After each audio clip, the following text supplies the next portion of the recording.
Hello, my name is Marcus. I'm the compiler of a collection of therapy quotes entitled 1001 Windmills of the Mind, a collection of advanced self-help quotes taken from what's often called the psychodynamic or the psychoanalytic perspective, which long ago, as I understand, is referred to by some, or perhaps many, as philosophical medicine or narrative medicine. Helping us to, as one famous philosopher said almost 3,000 years ago, or playwright I should say, the guy who wrote the Oedipus story, what's his name again? Sophocles, I'm not sure how you pronounce it exactly, something like that, Sophocles, 500 BC or something like that. He wrote many plays, 100 and something plays, only a few of them survived, and in one of his plays, the conclusion was, I don't join you for hate. I join you for love. Okay, so we can use as a synonym for love, understanding. Understanding is a huge form of love, because with understanding comes empathy and reparation and forgiveness. So saved by understanding. So this perspective is all about the love side. So supporting, recognizing the trauma, and then seeing if we can restore the original pole in the mind. The original pole, like the poles are your individuation. So that's called the self-love side, the esteem side, self-empathy, self-compassion side, loving yourself, self-agency, autonomy, your feminine element, the feminine principle. So you're connected with yourself. Okay, that's one pole. And then loving others in mutuality. That's the other pole. So self-love and love with others. That's the original pole, somebody said. Yeah, I just found it this morning about the poles like that. All other poles are some twisted, distorted version of the original healthy poles that were meant to be there. Self and other. I'm okay, you're okay. Pole-object relations. All the other poles are express trauma of that original healthy pole. Let's dig up that quote. Hold on a sec. Let's see if I can find it quickly here. So on each video, we roughly post 10 quotes on average. Recently, we've been talking about the work of Leon Saul, excellent author from the 50s, 60s, and 70s mainly. And so he wrote about his focus is on trying to understand the original emotional pattern, interpersonal pattern that the baby laid down as a prototype, as an imprint, as a working model, as a stencil, as a script. The original interpersonal emotional pattern, emphasis here on the word pattern. The baby learns something with the mother. Okay, so the interpersonal leads to the intrapsychic.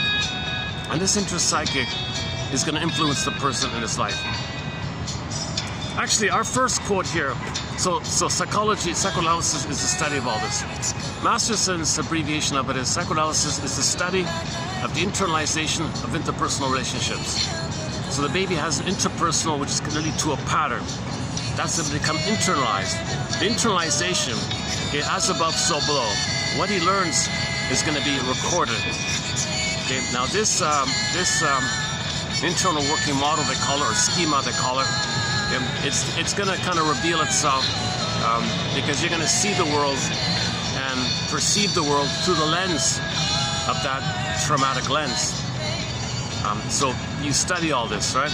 Another way of saying it is actually the first one here by Miss Flanagan, 3045, the one here.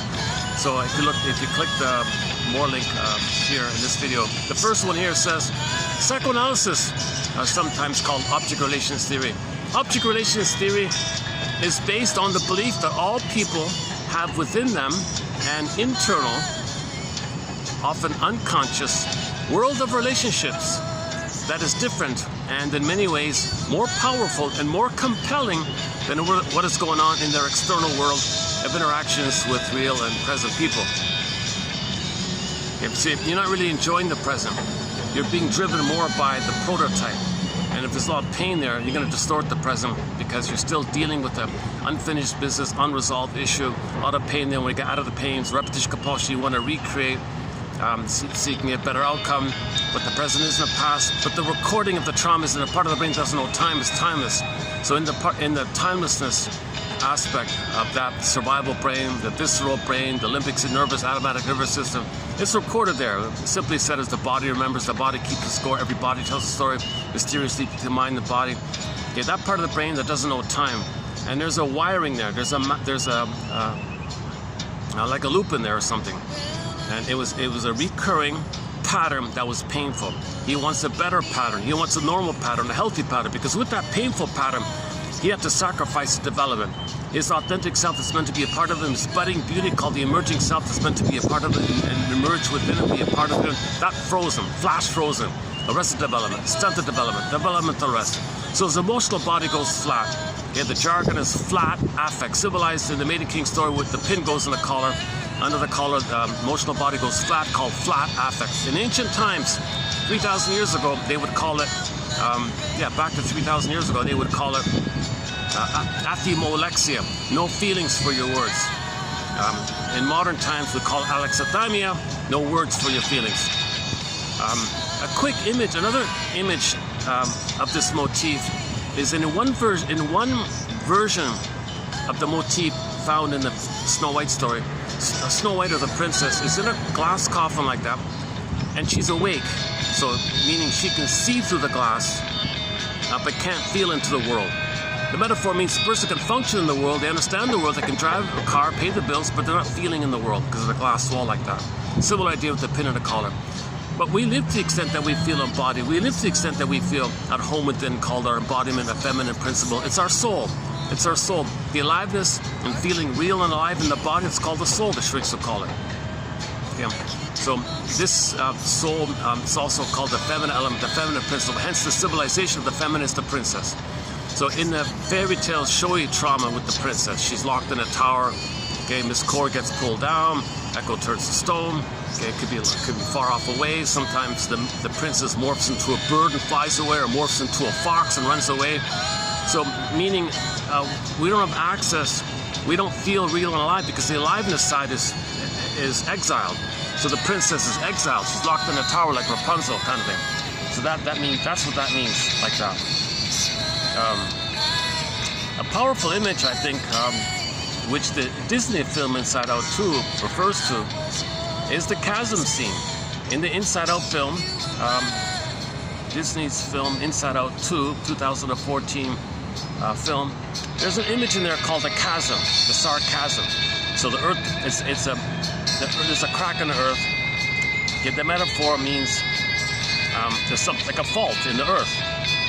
Well, a basic core fundamental fault took place between the baby and the mother. And the aliveness of the affect, okay, zooped away. So the earth opened up, and Miss Core, the princess representing the aliveness, got zooped away. Now in the chasm image, the soul can't be there because she got pulled down. Miss Core got pulled down. In the Greek myth, Miss Core's walking on the field, earth opens up, she gets pulled down. In the Disney version of it, Joy and sadness got zooped away. Now I got this image that's a metaphor or a symbol to represent, to approximate how we feel and to communicate some approximation to represent this fundamental flaw, like a flaw in the earth. Well, there's a flaw in the psyche. The flaw in the psyche, one shrink calls it the basic fault. He means this core fundamental wrong that took place. This haunting, eerie feeling that something wrong took place with the mother. Okay, she was misattuned, maladaptive, maybe used the baby, wasn't there to meet the baby's needs. So whatever old-cunning tale was going on, whereby the child could not establish a feeling of being worthy and lovable. He cannot establish a positive interpersonal emotional pattern with her. And he felt defective and unlovable and unworthy by that. That's a huge pain like that. So the aliveness has to go away. So it's exiled. Yeah, so the baby copes with it by sending his soul away. Mother's dangerous, he says to his soul, "Soul, get out of here, go take off." So the byproduct is he feels psychic pain, emotional pain. Now the truth is he's angry. So in Inside Out 2 film, that's represented by the sarcasm character. The little mind work is called the sarcasm. Sar-chasm. So they're sarcastic because of the chasm. That's very clever of them to think in those terms. So the sarcasm workers, That's the associated angry emotion to losing your soul. Okay, the other dependency. Leon Saul focuses on this idea that the baby has dependency needs. The baby was dependent on the mother, but the baby was betrayed. That's called a betrayal trauma.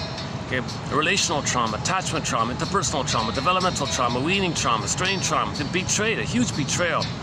Okay, now when the baby's dependency needs are not met, what does he need? Well, we all know a secure attachment style, reverie, safety, soothing, and a whole long list like that. His dependency needs and that sacred basic trust he had with the mother was betrayed. The byproduct of the loss of your needs is going to be hostility and anger. Anger is an expression of unmet needs. The baby's needs were not met, he's going to be angry. The anger means the life force has to revert back to the survival brain. So the potential for living with his being, his budding beauty, his soul, his Snow White, his Rapunzel, the Maiden King, but that potential called the emerging self, it's called it's budding. It's just the budding beauty. The budding beauty of the person had to froze and go away. So it's not a part of him anymore. So the child wants to live in love, but mother hurts him. So flash froze and sends it away. Now it's survival because the baby is dealing with the primal thing with the mother, that she's dangerous, she's unreliable, betrayed the... Oh, the rain's coming up here. Oh, the rain's coming. Oh, I can't get water on this. This is no sprinkle. This is going to be a full-on rain, I think. Okay, let's see if I can get lucky and use that smoker's section. Hold on a sec. She knows it was love. Hold on a sec.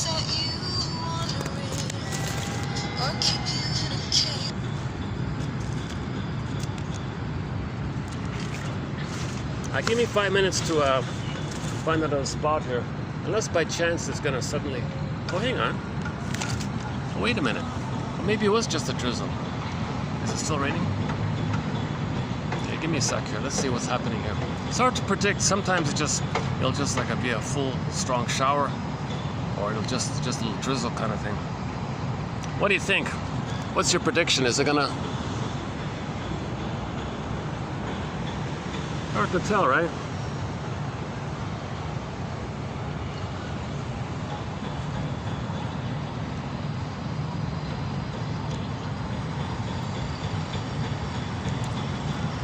Give me a sec, hold a sec. I'd like to stay if I can. Last time this happened, I packed up and it stopped raining.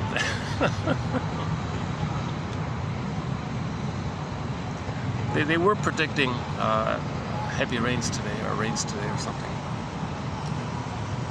Still not sure what's happening here. Give me a sec, let me pull out the umbrella, because it might just be a drizzle. Yeah, hold a sec.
Still not sure what it's going to do here.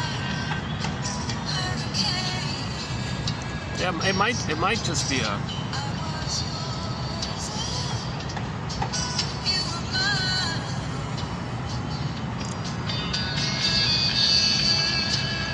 Okay, in the song there, you know, the topic of love, do we mean like understanding and healing, that kind of love, and mutuality love, or what's called transfers love, where you transfer the need for a secure attachment to somebody in the present, hoping to be the positive experience that you should have received back in the past.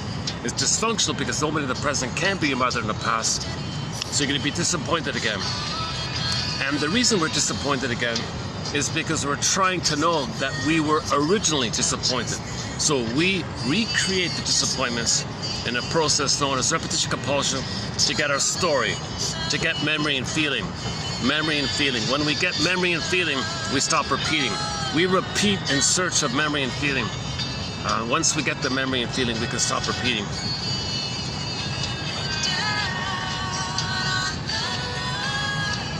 I'm still not sure what it can go either way, eh?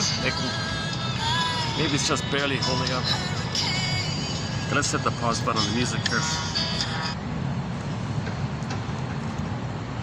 That's a great album by the folk singer Lynn Miles called Slightly Haunted. We've got 2 songs from that album on our soundtrack. That one there, and another one called This Heart That Lives in Winter. This heart that lives in winter. Again, the freezing effect. Sometimes the soul is frozen, lives in winter. And take the image, the frozen woolly mammoth and the block of ice. This heart that lives in winter. So the echo turns to stone. Okay, there's some kind of frozen, flash frozen kind of effect. Some kind of emotional hypothermia, emotional catatonia, heart that lives in winter kind of thing. Very good song. And this one here, I know was love. I don't remember the exact wording of it from Cleese, the guy who wrote the famous Oedipus story, right? So that's the first known kind of, there's probably other ancient folk tales and stories from other languages from in the past, but I don't know, one version of this motif is the Oedipus complex, which simply means there's too much mother and the father's not around. Now what? He's got a deep imprint with the mother. Oh, here we go. Oh, geez. Oh, here it's coming. Oh, no, it's really going to come down. Okay, give me 5 minutes to see if I can set up somewhere else here. Okay, hold on a sec.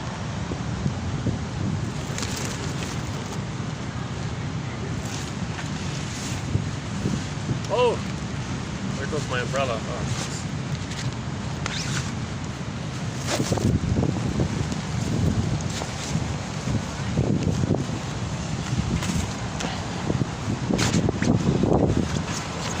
Boy, when it comes down, it just comes down quickly, right? Look at that.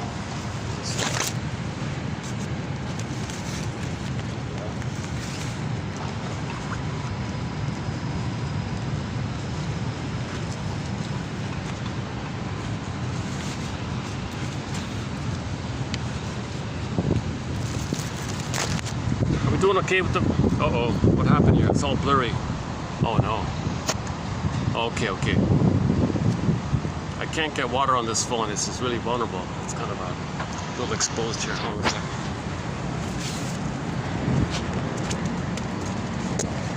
Let's do it this way then.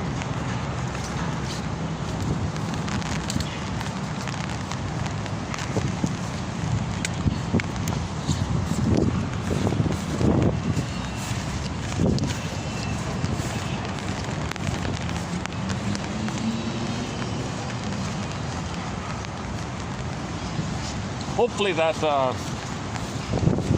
that smoker's balcony is open, available.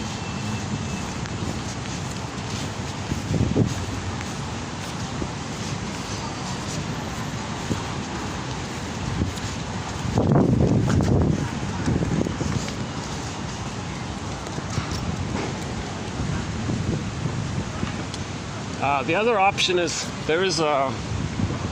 it'd take me about 15 minutes, but there's another spot in the mall I can go to.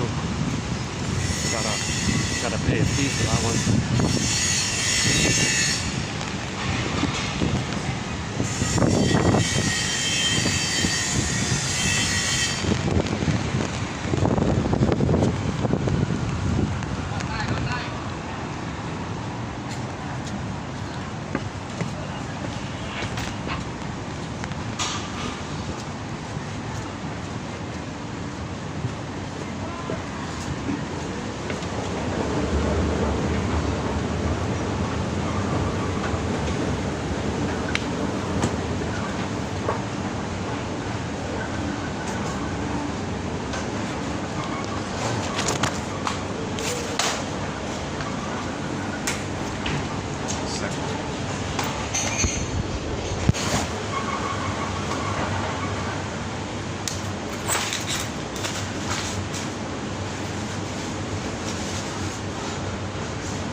chair assembled just in case.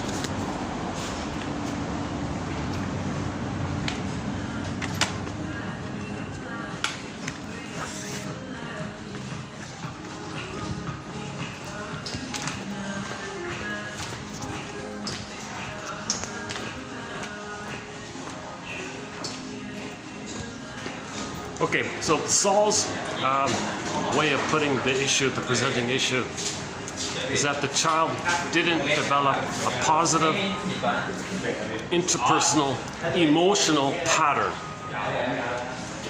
That's going to be, that means that's prototype. So he'll go through life with a negative, interpersonal, emotional pattern. He'll recreate it, he'll see it, make it happen. Because that's his imprint, that's his sense of being loyal to the mother, tied to the mother, deeply imprinted with the mother.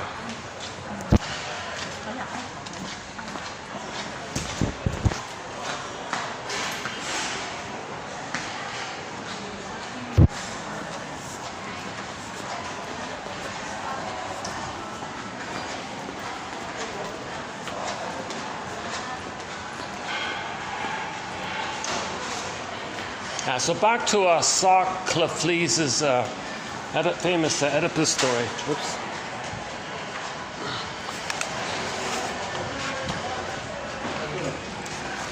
I think that's the simplest. The simplest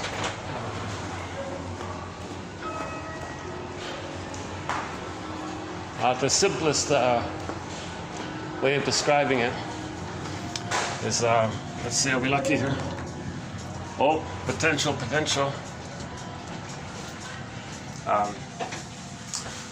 So don't take it literally. Myths and fairy tales are metaphors for psychological trauma.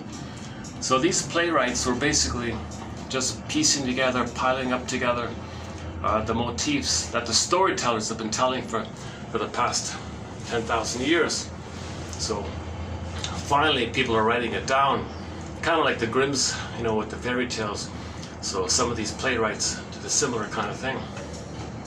Myths just mean a more broader universal pattern, and fairy tales are like specific kind of localized examples of the broader myth. Or myths represent the focus on earlier trauma, and fairy tales may be like a more manageable kind of thing. Okay, thank you.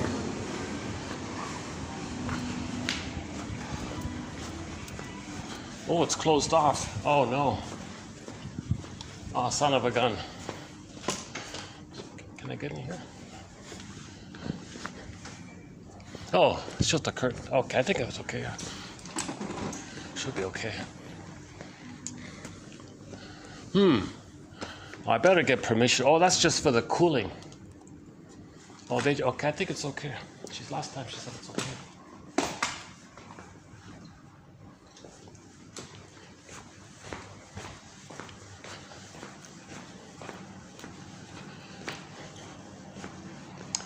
Well, let me get permission, because the staff changes, and sometimes if the new staff comes, they freak out.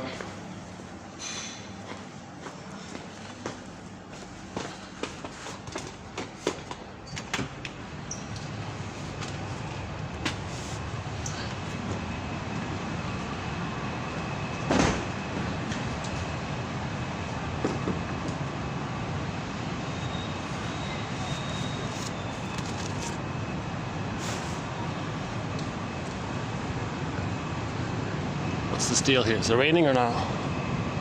You gotta be kidding. Did it stop raining?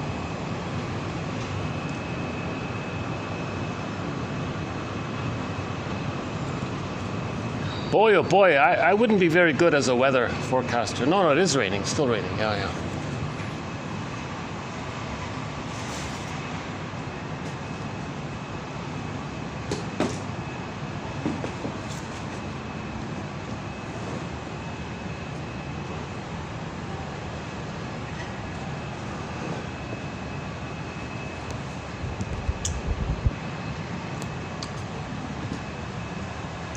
Lighting's okay. Yeah, we got good lighting here, eh? All right, good. Yeah, so okay, and associated with the need for a positive interpersonal emotional pattern, then he'll go through life relating to people in a positive emotional way. It's like a curse or quote unquote destiny. Okay, that original pattern that's laid down, the shrinks sometimes call it destiny, wrestling with destiny, the title of Lucy Holmes's book. So when Lucy Holmes uses that title for her book, Wrestling with Destiny, she means this: wrestling with the original interpersonal emotional pattern you laid down with the mother.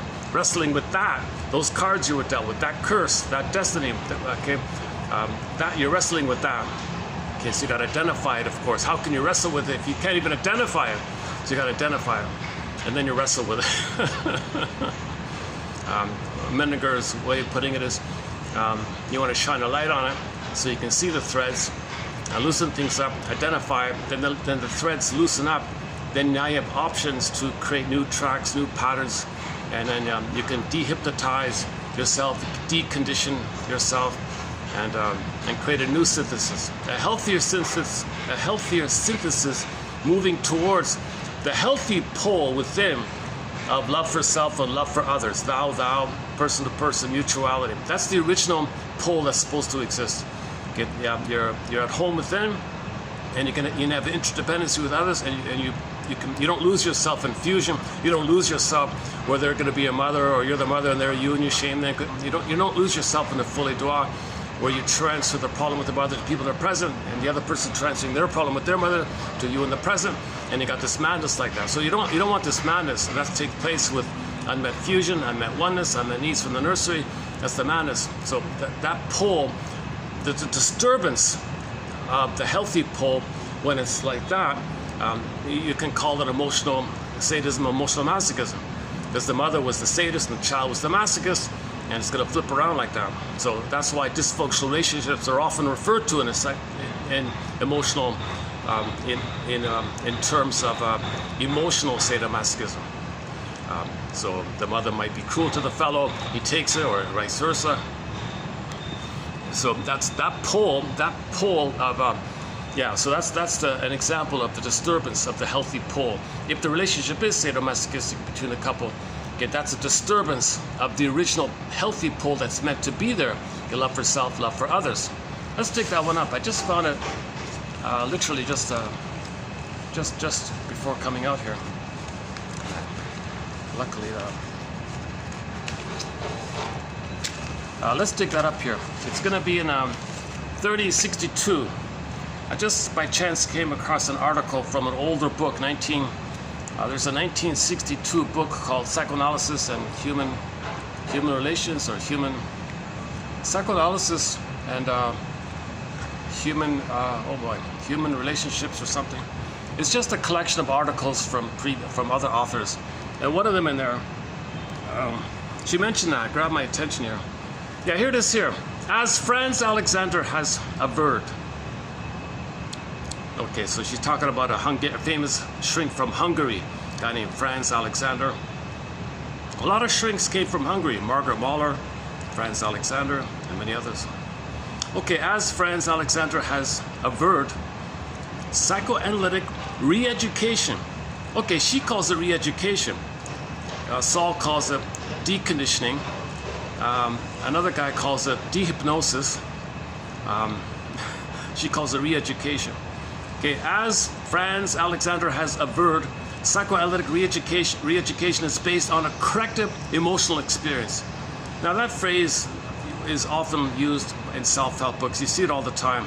We're going to give you a corrective emotional experience here. Okay, this experience arrives at new decisions, at a resynthesis. So the baby had to kind of compromise his needs, his fears, and create some kind of anxious, painful compromise. So we want a resynthesis. We want a new balance or something. At a resynthesis of the manifold conflicts between self-love and love of others, which, according to Alexander, is the only genuine polarity in the personality. Yeah, there it is there. So the only healthy, normal polarity that's meant to exist is I'm okay, you're okay. Love of self and love of others. Mutuality. You're a human being. You're a member of Homo economicus, member of Earth family, human family. We're all one family. Pale blue dot. It's a natural thing. What we're doing, other than that, is a sign of our trauma. It's a sign of our confusion. So, like that guy said, Socrates said, I join you with love. I don't join you with hate. I don't join you to hate. I join you to love.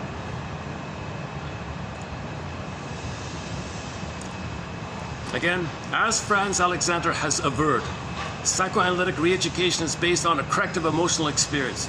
This experience arrives at new decisions, at a resynthesis of the manifold conflicts between self-love. We don't mean narcissistic, egotistical stuff. We mean like genuine esteem because you have a self.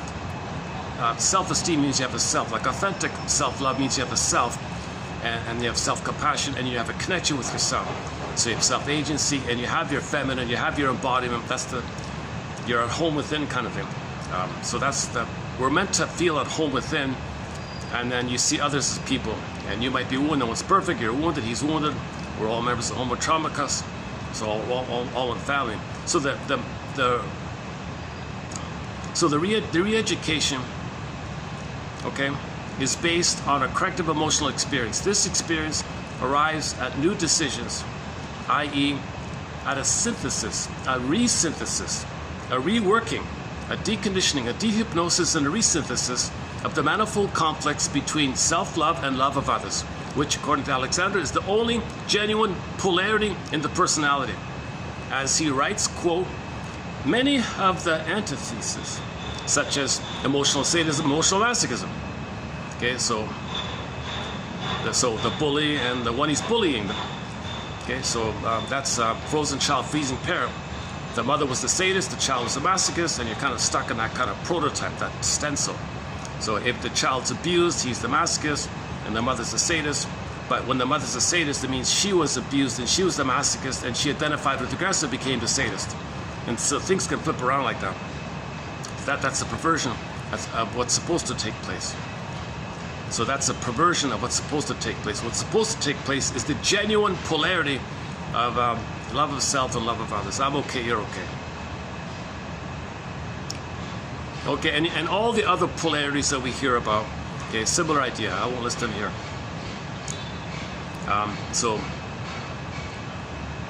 Okay, unquote.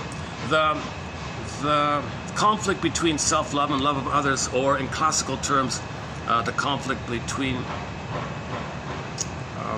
like your original health. Okay, he means healthy narcissism. Oh boy. Okay, so your connection with yourself.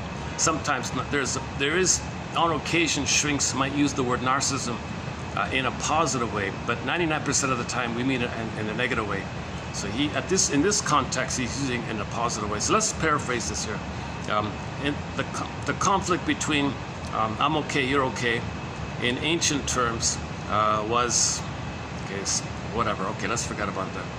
The trend towards individuation, the trend towards group belonging or human solidarity, reconciling what one person calls the inner and outer directed personality trends. The dualism between love of self and love of others, revived in the process of psychoanalytic re-education, can be understood better when it can be traced back to early interpersonal relations. Okay, so shall I compare thee to an onion? So you're looking for the imprint, you're looking for the original pattern that was laid down. We don't remember it. It took place in the first 6 years of life, during the formative years, and you got to identify it like that.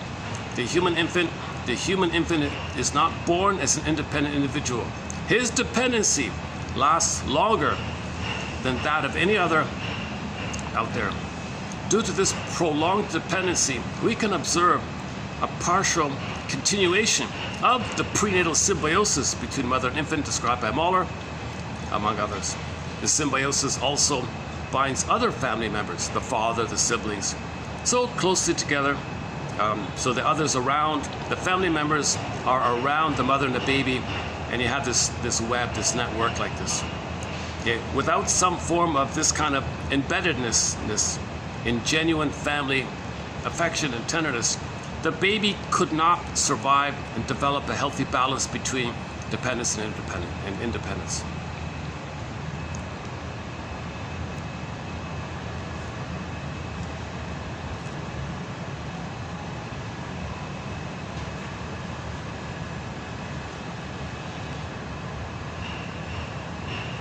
So this is all related to what Mr. Saul was saying in the past videos, a positive emotional interpersonal pattern.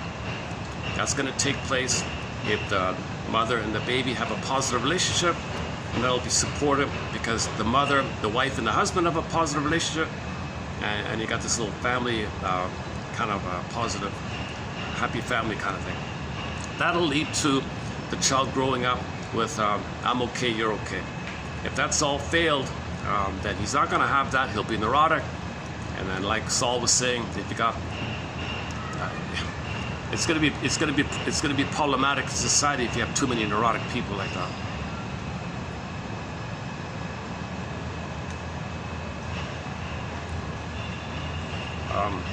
Actually, yeah, she says it here. Where is it? Well, let's do another one here from this Weigert or Weigert, something like that. It's either Weigert or Weigert. W-E-I-G-E-R-T. I forgot her first name. Is it Edith or something? Anyways, so that quote is here. W-E-I-G-E-R-T. It's either, well, the E is probably either Edith or Eleanor, I don't know. So I think it's Edith or something. So another one from this Weigert is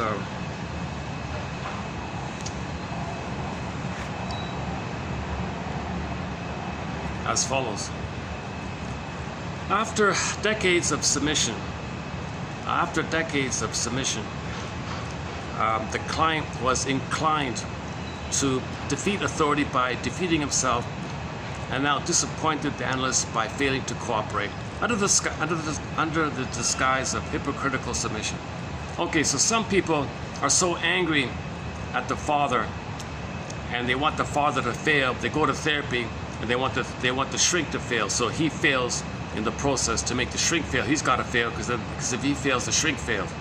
This is masochistic kind of stuff, self-defeating kind of stuff.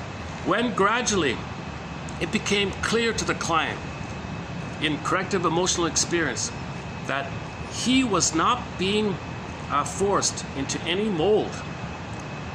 So when he realized he didn't need to do this anymore, he outgrew the repetitive compulsion of transference, and slowly became able to encounter the therapist as a real person.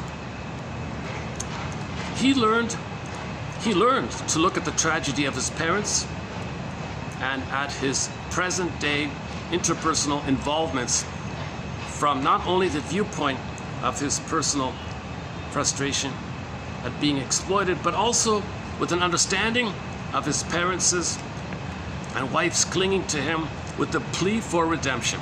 Everything's love or a cry for love. So now he's getting a sense that everyone's crying for love. We're all wounded. We all got patterns. We're all repeating. We're trying to communicate our trauma. Trying to have the fantasy that someday we can change the past. So we're symbolically doing things to repeat the past, but the symbol isn't real, so it doesn't work. So we're caught up like this. So you see things. You see things in that kind of way, that people are crying for love, and somehow he could visualize their misery with enduring compassion, and became able to transcend the guilt feelings which had alienated him from himself and from his past and present family. Okay, so yeah, that's not a bad, I thought it was pretty good.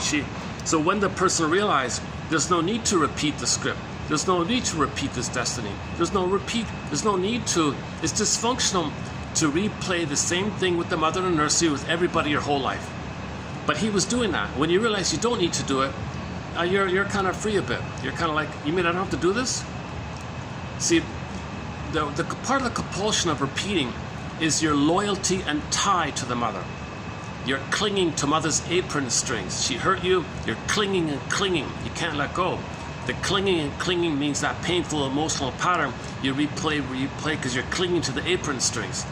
So that back to Mr. Sawcliffe, please. Yeah, that's what the Oedipus story means. If anybody's still clinging to mother's apron strings, and that's going to be the case because there was no father around for him to have some alternative, and the less of a father that there is, the more he's going to cling to the mother. So there's not married, there's no marriage. There's the father isn't dead, nothing like that. It's just the imagery that he's too tight with the mother, and there's no father around to provide some kind of balance, some kind of movement towards a regular living, and he's just stuck in the tar pit of a negative symbiosis with the mother. He can become her, he can imitate her. He's got a mother complex, a Jocasta complex, like this. Yeah, recently we talked about the Twilight Zone episode called a piano in the house. That's that cynical reviewer guy, newspaper reviewer guy. He was very envious of people and was very had a lot of humiliating jokes on people and shameful and sadistic jokes on people. His wife even called him a sadistic fiend like that. So he was like that. He was tied to the mother. He was filled with constant hostility because his original needs for mother's love was missing. So when the needs for mother's love is missing, you end up with hostility, flash frozen. He was in a permanent state of hostility. So the episode was about hypnosis, where under hypnosis, his resistance was bypassed and he can tell the truth. So he had to tell the truth that was underneath. So what was buried underneath, quote unquote, the concealed person underneath spoke his voice. So the true voice about him came up and said, I'm envious of you and I attack you and I criticize you because I'm afraid of you. I'm afraid of all of you because I was afraid of my mother. And I always feel like she's attacking me and I can't take it anymore, so I'm in permanent attack mode. And I have this flash frozen pattern and I transfer it to everybody, and so I attack everybody. So he's criticizing everybody like that, even his wife, his friends. So he had no real friends like that. And he was stuck with this perversion of schadenfreude. He had immense emotional sadism, immense schadenfreude. Okay, that's the permanent state of the flight-fight response. Okay, the baby cannot be so passive and free like that. He can space out and detach or something, but at some point the baby's gonna have fantasies of attacking. So when he grows up with the fantasies driving him, he's always attacking. So he's always very hostile character. And then our linked song for this is Repressed Hostility Blues by Katie Lee. I played last time. Oh, this is great. A little luck today with this spot here.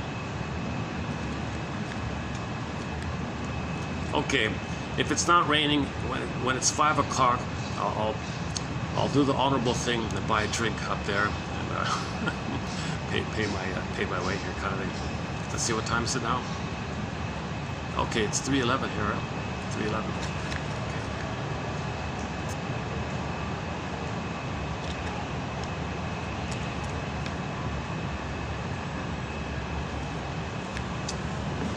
Let me get another pillow here. Hold a second. These pillows are too flimsy. Hold a second. Give me a sec here.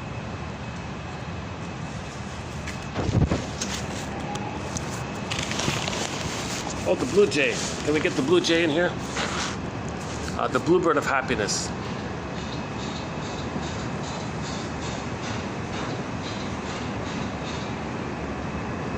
Is it okay if I sit there for a while?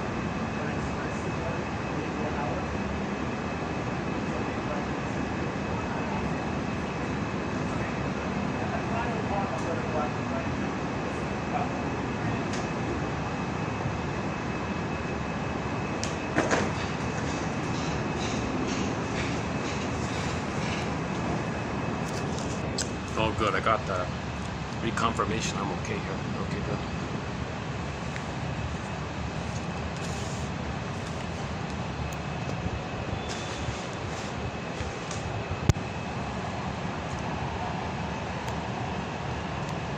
Oh, there's a whole bunch of stuff. I didn't even notice it. All right. Oh yeah, they would have kicked me out, right? If there was a problem, right? Okay. Yeah, I was right. Those are different people, different stuff.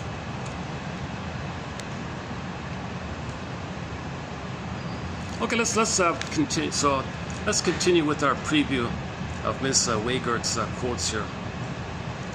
I didn't have time to finish her article, but she's a clear writer. I like her. I like her writing. She's insightful and positive. She's sort of in that Karen Horney spirit of being positive about things and trying to be helpful. You can feel it with some authors like Karen Horney. They're trying to be helpful. They're warm, articulate, kind of you feel their love and compassion in their writing a little bit. Karen Horney's famous for that. Where are we here? Yeah, so there's a little bit of a Karen Horney quality, I think, to this author here.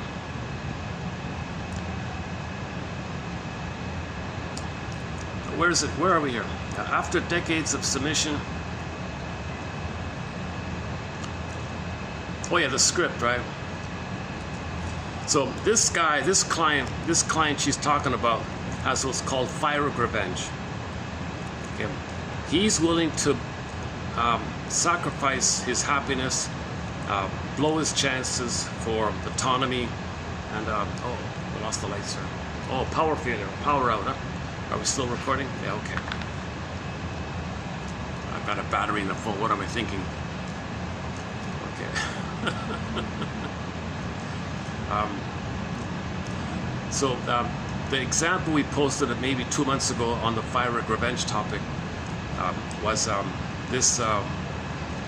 this wealthy father ignored the son, never spoke to him, kind of ignored him, but wanted the status of being able to say that his son has a prestigious degree from a top university. So he sent money to the kid. Here you go, everything's paid for. Go to school, get the degree. And he tells everybody his son has a top degree, something like that. The son is kind of thinking, oh my God, my father only cares about the degree. Doesn't care about me. Here's my chance to express my anger at my father. I'll attack the one thing that he loves. So he sabotages the degree, he flunks out of school, father gets angry, now he got attention. Oh, now you notice me. Now you notice me. You never spoke to me before. So he got a benefit, he got father's attention finally. That's a fiery revenge. So he had to sacrifice his degree, all the money, fail out of school, but he got his anger at his father by attacking the thing that he loved, and he got some attention. He'd rather have the father shouting at him than totally ignore him, because the father just ignored him or something. So in your anger, if you think it's a psychological thing you're looking for, you're so angry at somebody, you're willing. It's kind of like you don't even notice. You're blind to the effects on yourself a little bit. Like he felt he'd betray himself to go along and make the father and enable and give because the father's going to take credit. Look how great my son is. You never spoke to me, and you're taking credit for my success. I can't take this. I'm too angry at you. I can't let you keep doing this kind of thing.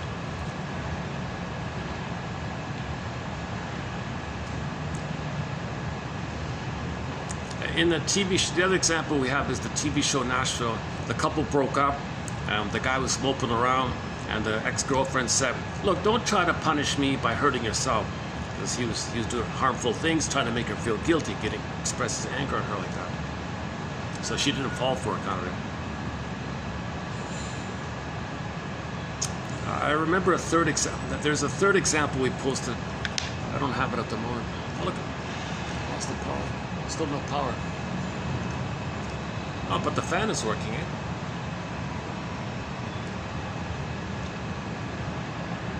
Well, maybe they just turned off the. Oh, maybe they just turned off the lights. Yeah. I don't see any lights anywhere. Yeah, there is a power outage. Look at that. I don't see any lights anywhere. Oh my goodness. Oh wow. Oh, this is a. Oh no, I see some lights. Oh, I see some lights. Yeah, there's some lights.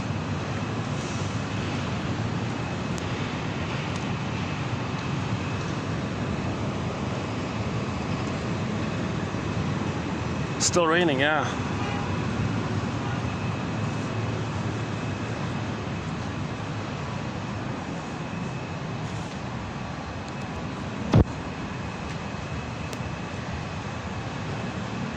Well, I'm not going to complain. I'll keep it like this if I have to. It's okay.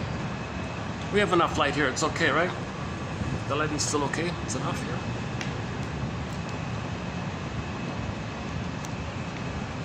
Gotta get used to this.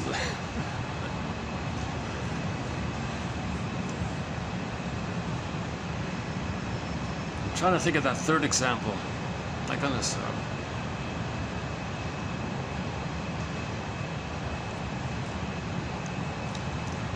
I think, okay, maybe it's about the daughter was so angry at the mother that she would only do things to make her upset.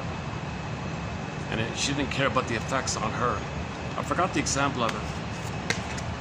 So anyway, that's kind of repeating the frustration, the pain, and the anger, and the hostility, repressed hostility, always angry. So she was passive aggressive.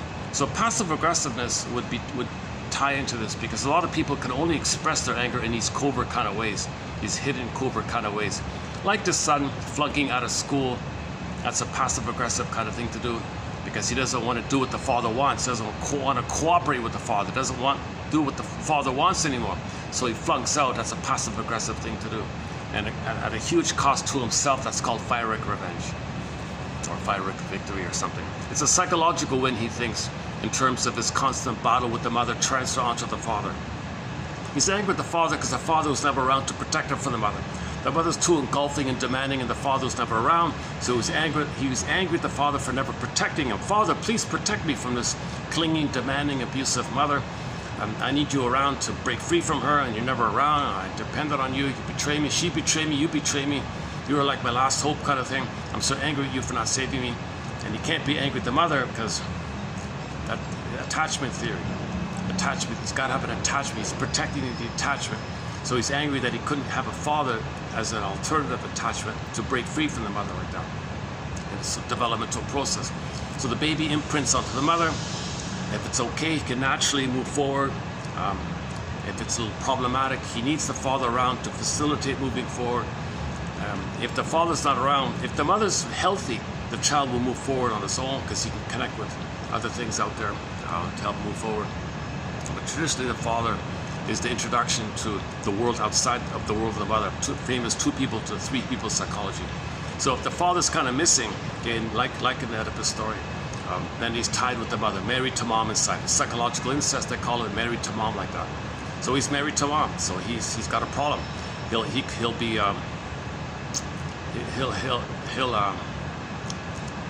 If it's a fellow and he grows up and marries someone, click, that'll be the mother. And now he can't get too close to his mother, so he has an affairs all the time. So he might become a womanizer and a playboy and a Don Quixote. While married, has the famous split, and he compartmentalizes. He goes home, the wife's the mother, and during the daytime on his business trips and all that, he has all these affairs and things. What should the wife do like that? Now why did the wife enter into a masochistic arrangement? Because on the wife's end, she maybe stepped into this situation because she's suffering, because she's entitled to be happy. Why did she marry a playboy? So she's suffering the effects on her end like that. So it takes 2 to tango, obviously. But okay, let's go back to the quote. I'm feeling distracted here for some reason. Maybe so.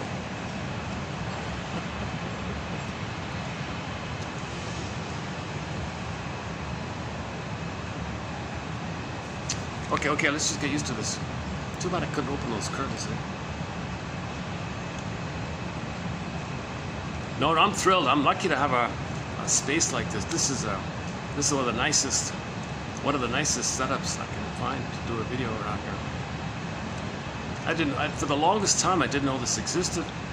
Just one day by chance. You gotta be kidding.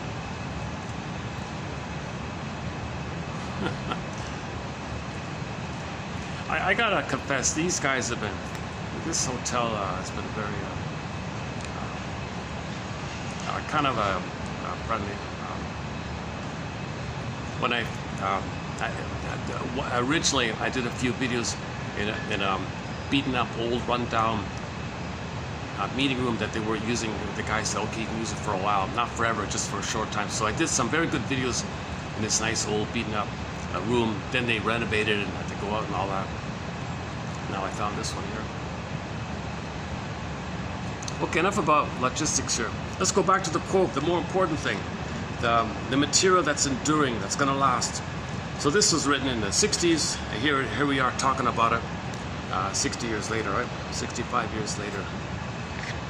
So it's lasting. So her article is going to last. Well-written analytic articles are going to last. Edmund Berger's material is going to last. Masterson, Karen Hornheim, this Grosstein and Ogden, Arthur Janov, clearly written, interpretive, helpful, make you conscious. That stuff's going to last. Like ancient philosophers, what they said. Think about Confucius from almost 3,000 years ago on projection. He has a quote about projection. Quote, he said to his students once, "Dear students, when I'm in a party of 3, I always have 2 teachers. To the one I admire, I study from him, learn from him. To the one in whom I see traits I don't like, I search for those very same traits in myself." So look at that. Confucius was talking about projection, because often with projection, something you don't like about yourself, the way to know that it exists is by what you're saying about others. Prejudice, confession, Leon Saul says. So if you have prejudice, that's confession that what you're saying about others belongs to you. So projection is the means of bringing repressed material to consciousness. So it's too hard to know, too painful to know. Mother hurt you, you felt shame. They felt unlovable. They felt unworthy. So you say others are that. That's a projection. That's for you to know, to look at the mirror, to look at the projection screen, and to see that the projection film, the real and the mechanism are all within. You didn't know it. The only way to know it is by looking on the screen or the mirror. Laughlin calls it a mirror defense. So you look in the mirror, you see it's within. Projection is the means of bringing repressed material. Repressed means you denied it. Repressed means it was so painful that you pretend it doesn't exist. That's called denial. Denial means something's there and you just pretend it doesn't exist. That's called repression and denial. Now, when you repress and deny, okay, it's in there. The system seeks healing. The system seeks consciousness, the love, okay, the love side, the understanding side. So to reclaim something about you, to make it a part of you, to assimilate, to psychosynthesize, to get back into you, to own or reclaim. It's you, it's your soul, it's your body. To get it back, you got to know it's there. How do you know it's there? Well, you put it on the screen and you say, oh my God, that's me. If you can do that, it's called withdrawing your projections, owning your projections. Self-help people call it shadow work. Look, there's a shadow, it means unconscious, shadow, dark, unknown, unconscious. A shadow like dark, behind you can't see it, so repressed dark can't see it. So you look in front of you, oh, that's from there. That's what Aesop said. Aesop's tale, we carry 2 bags, one behind, one in front, and what the contents in the bag behind you is things you don't want to know about yourself. Oh, but stuff in the bag in front of you, that's what you see others have, but it's also behind you. That kind of an ancient one from the Nubian people from 50,000. I'm not sure if I got it right, but let's just say 10,000-year-old proverb from the Nubian people. They said, very simply, they said the camel cannot see his hump. The camel doesn't see his hump. It's there, but he can't see it. Oh, but the camel can see the hump on the camel in front of him. So that image already conveys it. It's hard to know what belongs to us, but we can easily see what belongs to others. And typically what you see belongs to others, well, you have it as well. It's behind you like that. So you don't know your humps behind you, but you see it in someone else. That's projection. So the ancient Nubian people were talking about projection. Confucius was talking about projection.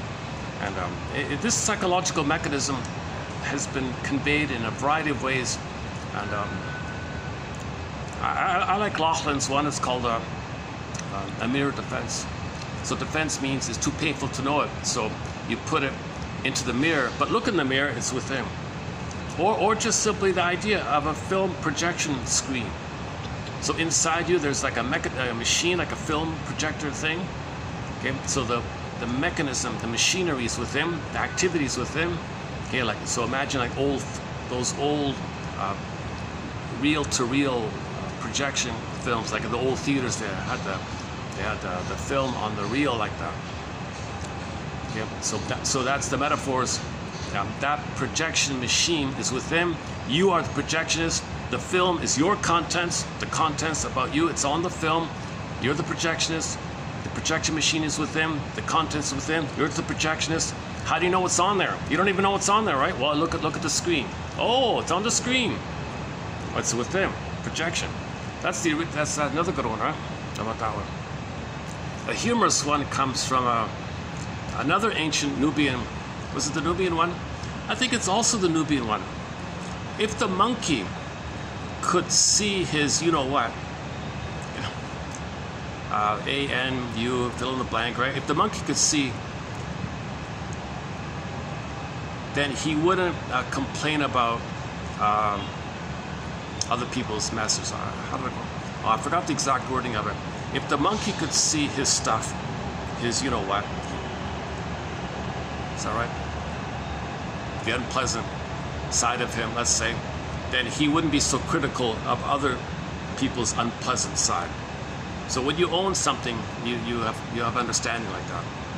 If you don't know you have it, then you mock it because it's too painful to know that you have it. If you own it, you don't mock it at others. So people who do a lot of mocking, they don't want to admit that it's within them. Once you have self-awareness, once you know yourself, you know others. You don't know yourself, then you're hostile towards others.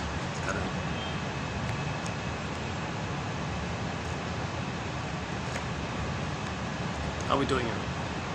I'm a little fidgety. I did a double caffeine. I had 2 coffees today, so I'm a little fidgety. I'm not good with coffee. It makes me a little extra edgy. Where are we here? I can't even see. It's so dark here. I can barely see here. Hold on a sec. Okay, I gotta do this. I can barely see the paper here. Okay. After decades of submission. Okay, so. Yeah, Saul said it here, quote, men, Saul said to one lady, she was complaining, why is my husband like a little boy? He said, men have a tendency to make women into mother figures. Okay.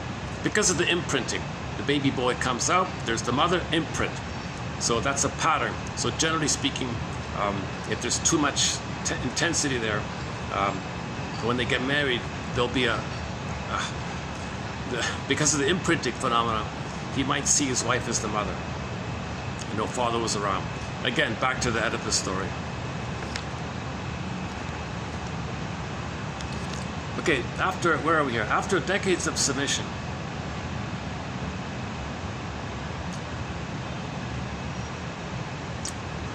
Okay, so submission. Okay, when the baby came out of the womb, he had an innate expectation that he'd be loved. What did he get? Pain. What does the system do? What does the psyche do? He only expects love. The natural state of affairs. This is innate, psychological, emotional, spiritual, innate, everything. He expects love when he comes out. Meaning a positive attachment, a positive emotional interaction, a secure attachment style. He expects that. So when he comes out, he doesn't know anything otherwise. He had paradise in the uterus. He's meant to have an extended paradise called the oneness time, the Garden of Eden, the Shambhala, the Shangri-La, the Nirvana, the paradise, Garden of Eden, etc. He expects to have that blissful thing. So he comes out of the uterus, he expects the bliss to continue. What happens? Pain. How does the baby deal with this situation? He expects, he only understands love, but he's getting pain. Bergler's term for this is that the baby is going to libidinalize the pain. Libidinalize mother's betrayal. Libidinalize the guilt and the shame and the hurt, mother's failing. So that's called libidinalization of pain. So now the baby thinks that this pain is love. Called the pleasure and displeasure phenomena, the pleasure and displeasure principle, his jargon for his psychic masochism. Okay. He nicknames this a major crime. The child cannot know that a major crime took place by the mother and by himself. So it all sources back to how the baby doesn't have the ability to understand that the mother hurt him. So he made this huge compromise called psychic masochism. He liberalizes the pain. That's a major crime. To protect the mother, due to attachment theory, he's got to protect the mother. He's got to think the mother's loving. But to have a mother, he's got to think that the mother's loving. But that's the pain. So pain is the mother. He's got to have a mother, so he's got to have pain. That's psychomasochism. How does he protect this setup? How does he protect this crime? How does he protect the mother? Because he needs to have a mother. What does he do? Okay, so now enter confession to a lesser crime, a rescue station called pseudo-aggression. So he will actively do something dysfunctional, but the rigmarole is the unconscious motivation that he's still tied to the mother. So the conclusion is he feels rejected by someone else. So he may be pseudo-aggressive, okay, but the unconscious motivation, the puppet master within, means whatever he thinks he's doing as a defense against psychomasochism. The defense against psychomasochism means he's not going to be aware of the major crime. So he confesses to the lesser crime, but to make him unaware of the major crime. Burglar spells this out in his famous book called Psychic Masochism, 1945 or something like that. He also discusses this theory throughout. It's a thread throughout all of his writing. This thing called psychic masochism. It's the major thread throughout all of the writing of Edmund Burger, one of our mentors, Edmund Burger. 24 books, 300 papers. He's like probably the #1 most prolific author of psychoanalysis, who wrote directly into English. His first language was German, but he spoke English fluently, and he wrote in English directly. He's very articulate, a massive knowledge, an encyclopedic knowledge of literature, and he included literature to highlight his points. Really incredible mind like that or something. Very prolific writer. So we have a lot of great quotes from Burglar. And he was very popular in the day. All of the major newspapers were interviewing him. He had a long waiting list. He wrote about everything under the sun. When he passed away, the wife said he had 17 books sort of in the works, like little piles of papers just starting like that. So he was a madman. So his I don't know, he left us with a great material, a lot of great material. So once again, you'll find the best quotes from one of the greatest shrinks of all time, Edmund Burger, in our collection here. So I've skimmed and scammed most of his books. Unfortunately, most of his articles, you gotta pay a huge fee to be a member of these journals. I haven't found those old articles. Fortunately, his wife, when he passed away, published a sample of 70 of his articles in one book called The Selected Papers of Edmund Burger. And she said in the introduction here, all right, people, I plucked out 70 of his articles out of the 300 that he wrote. I thought this is a good survey and a good overview. So here you go, everybody. Here's 70 papers. And it's a good book. It's the blue book. It's a thick blue book. I had it for a while. And it's the kind of thing you read and take a break and go back to it and take a break. And you kind of back and forth. Anyways, Burglar's theme throughout his writing is this thing called the 5 structure of the unconscious. So it's not just simple wish and fear and defense. You have a defense against psychic masochism. There's the extra layer. So he adds like an extra layer in the unconscious. That your dysfunction refers to the Faust complex. He doesn't use the word Faust complex, I don't think. It's also known as identification with the aggressor. Okay, so let's back up a sec. In the beginning, babies think they're kings and gods, right? In the beginning, everything. He thinks he's everything. He's the universe, king and a god. Blissful oceanic feeling, oceanic oneness, oceanic ecstasy. No space, no time, all over the place. He's considered to be in a blissed out place. Unconditional hallucinatory omnipotence.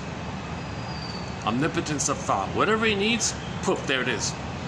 And he thinks he's everything, so he's self-autocratic in a solipsistic bubble, a magician, he gives it to himself kind of thing. This is called primary narcissism, and this continues up until 18 months of age. So he makes everything happen. Now, if mother's hurting him, he's passive. But wait a minute, he makes everything happen. The mother's him. So now, to salvage this original archaic delusional identity that all babies have, that they're kings and gods, if mother's hurting him, and he's the mother, and mother's a part of him, and he's in a state of undifferentiation. He thinks the mother's him. He doesn't know where he begins and ends, if there's a mother or not. He's not there yet. So in the beginning, mother's hurting him. So he's hurting himself. So he's got a thing, he's hurting himself. Now mother's hurting him. That's pain. So he's going to hurt himself. This is too much pain here. This is too much pain. Whenever there's too much pain, enter defense mechanism. So the first primary defense was to identify with the aggressor, become the mother who hurts himself. That's a huge, huge primal archaic pain. Okay, that's the first defense mechanism. Related to this is the soul flies away, pin goes in a collar, okay, paranoid schizoid position, either or thinking, adversarial thinking, juggle slogan thinking. He's in a survival kind of place, timeless kind of place. So that's going to be like offshoots of that. But the primary thing Berger says is he's going to identify with the aggressor and shame himself. Now the pain that he's creating on himself is the tie to the mother, is the loyalty to the mother, attachment theory. All babies must have an attachment to the mother. All babies must think there's a mother, otherwise he's a goner. So he's got to do this drastic thing called the Faustian deal, the Faustian complex, the Faustian bargain, called identification with the aggressor, or the Faust complex, or the Faustian complex. So, okay, so again, he's got to salvage a crumb that he makes something happen.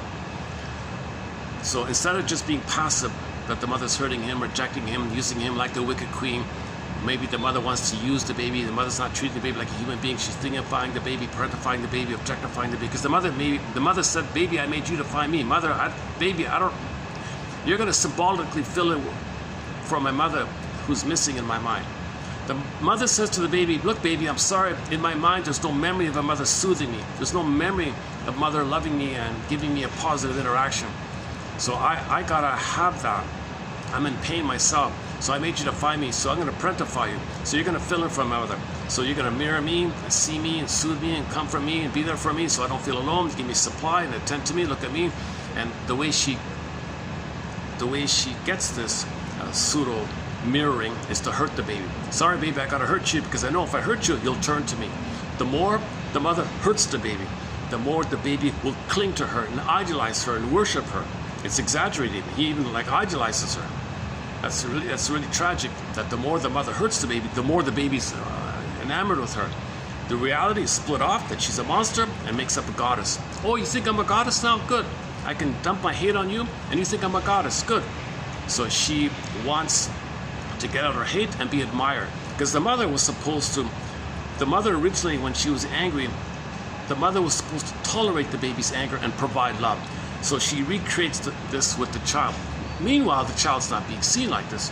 What's the child going to do in a situation like that? Well, as just mentioned, earth opens up, his core flies away. Okay, the pain of it all, the crack image, the sarcasm image, there's a gap there, well, that's psychic pain. Okay, so the mercy is the brain will flood you with endorphins to keep you numb, okay, in a swoon, in a trance. You're going to be numb like that. You got the mercy of the endorphins to numb the pain of it all. Okay, the soul flew away, meaning the aliveness of your beingness flew away. You don't have access to your beingness because Rapunzel's locked in a tower, Snow White's locked in the box, etc. Or the princess morphed into a bird and flew away, or a fox and ran away. So that's okay. And then what? What about attachment theory? What about his identity? Well, for the identity and for his attachment, he makes the Faustian deal. All right, oh my God, to have an identity that I make something happen. Okay. I gotta have a mother, so I'm gonna be the mother.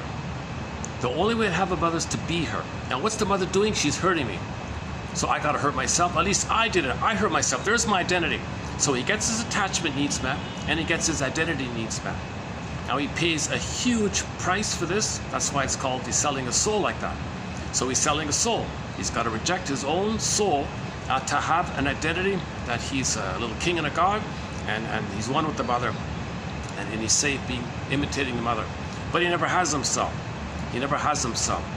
He can spend his whole life with his soul frozen in the box, or the coffin, like that, or the soul locked away in the tower, or the soul morphed into a bird and flew away. Okay, enter the fairy tale titled "Go I know not whither and bring back I know not what," because the soul is afraid to come back. Because the soul of a person was afraid of the mother, so it flew away. Now, if the person becomes the mother, the soul is going to fly even further and further away. Because the soul is afraid to come back. The soul, it's as if the person says to the soul, "Hey, soul, why don't you come back? Mother's not around anymore." "I'm not coming back because you are her. I can't come back because, yes, originally I flew away because she hurt you, so I flew away. But you become her. So I got to stay away." Oh my God, right? That's a huge dilemma. That's selling your soul. It's the Faustian deal. It's the price he pays to have some attachment to the mother and some identity with the mother. Okay, so another way of describing this is Burglar's theory called rescue station, pseudo-aggression, or confession to a lesser crime. So the Faustian deal is a confession to the lesser crime. The major crime is he libidinalized the pain. He thought, he played Pat Benatar's song, "Hell is for Children." Love and pain are the same in the eyes of an abused child or something. That's the major crime. Okay, now, no baby can, why it's so stubborn? Because the source point is no baby can believe mother's hurting him. Mother's like the wicked queen. That his good mother died at birth. He was born and there was no mother. Instead, this evil wicked queen was there. His mother's a wicked queen? He can't believe this. Okay, the metaphor means that the mother was narcissistic. She was a bully pattern, a Iago pattern, passive-aggressive narcissist, voyeur narcissist, turtle narcissist, clinging vine narcissist, okay, and other kinds of narcissistic types. So that means she's looking in the mirror, mirror on the wall, who's all about, center stage entitled. So she feels entitled, she's in a solipsistic bubble, and she is very similar to the Greek myth. Narcissus looks into the pool of water, sees reflection, as he sees himself. It's all about him. That's a very tenuous identity. So she feels an immense sense of entitlement. It's all about her. So she's center stage, all about her. She can't give love. So if a narcissistic mother has a baby, what she's supposed to give? Being a narcissist, being an entitled narcissist with an entitlement complex is a 24/7 job where she always feels entitled to receive. She wants her supply. She wants her fix. Narcissism is named after a little white flower called the narcissus flower, which is a little white flower, which the Greeks name after Narke, N-A-R-K-E, I think, or Narkao or something like that. And because that flower gives people illusions and delusions, so it's a narcotic. So they named this psychology like a drug-like thing named after the flower. So the flower is a symbol or stand to represent the addictiveness. Because the mother is in a blissful state in the little solipsistic bubble. That's her only identity. So she can't give love. She has no beingness. She's flash frozen in that time where it's all about her. So she's center stage. She's always got to think in those kind of terms. So mirror on the wall, who's all about? Who's entitled? Okay, narcissist in the pool of water, just about me. He just sees himself and he's flash frozen there. His soul echoed, flew away, disassociated, turned to stone. He turned into a flower. So the wicked queen, looking in the mirror, it's a similar motif. What are we doing here? Oh, that was nice of them. Oh, I appreciate that. That's great. That was a different crew there. They said, yeah, okay. I guess there used to be. Truth is, I saw a little, just on my way here, I saw some kid playing hooky or something. I don't know. He was just in a corner. I guess the guard was watching out for him or something. And he plugged in his iPhone or something. He was just playing a game on the phone or something.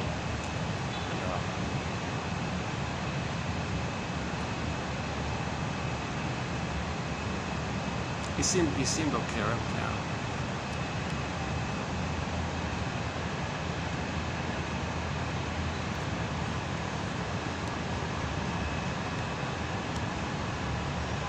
Maybe I identify myself a little bit with that kid. He was alone on his own like that. And that's kind of like me.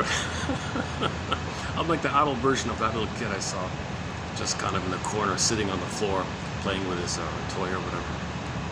Why isn't he in school? What's going on?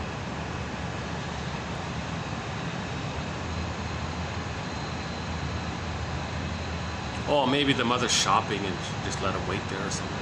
I don't know the story. All right, I'm sure he looked fine. He looked totally fine.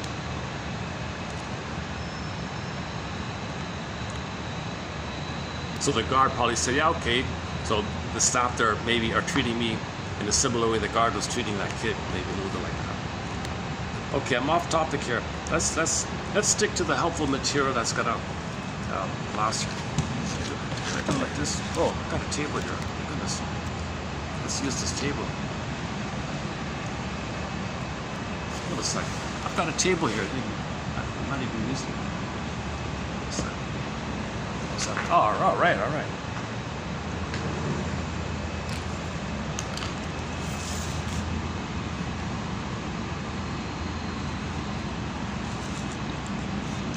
After decades of submission,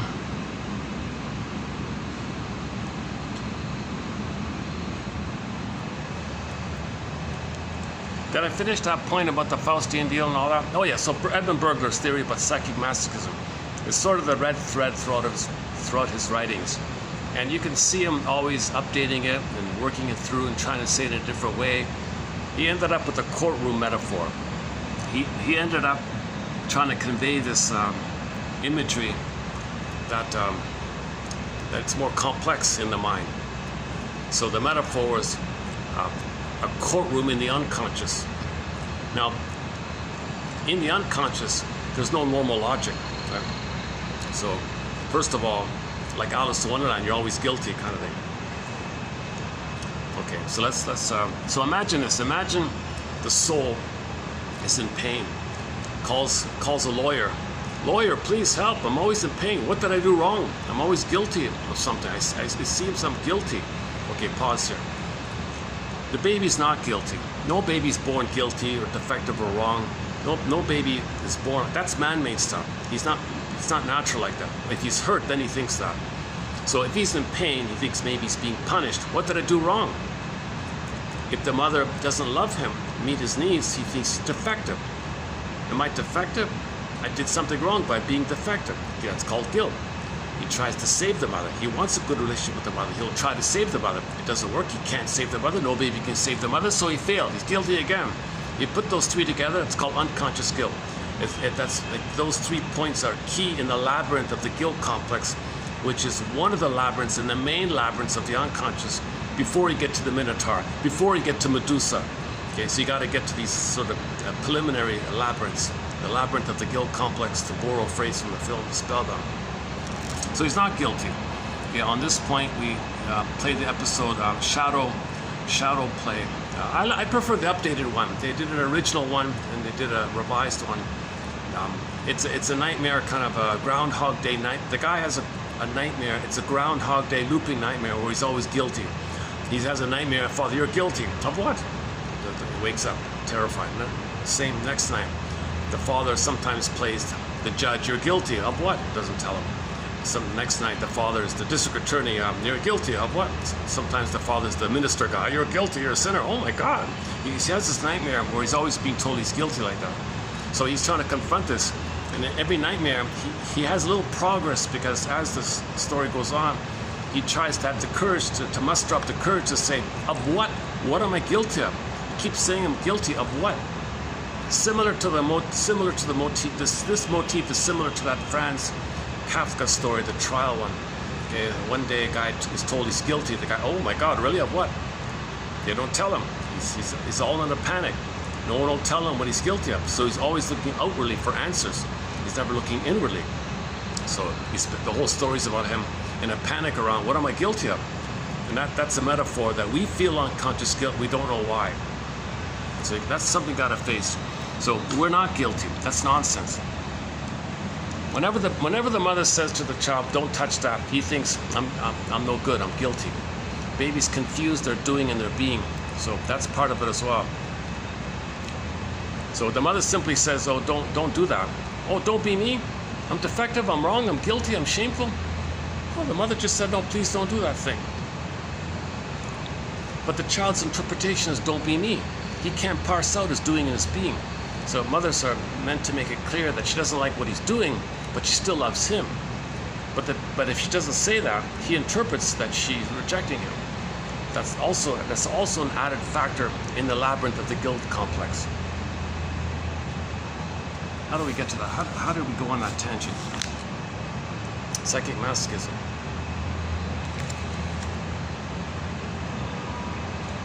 So okay, let's go back to Berger's metaphor of the courtroom. Okay, so obviously in the regular courtroom things are fair. You got a judge and a jury. People analyze, make some kind of enter the quote from the Drop Dead Diva show. The law is the wisdom of the ages wrapped in the opinion of the moment. The law is the wisdom of the ages wrapped in the opinion of the moment. So there's progress, we learned wisdom of the ages like that. But in the unconscious, it's not like that at all. It's different. Alice the one that's different in there.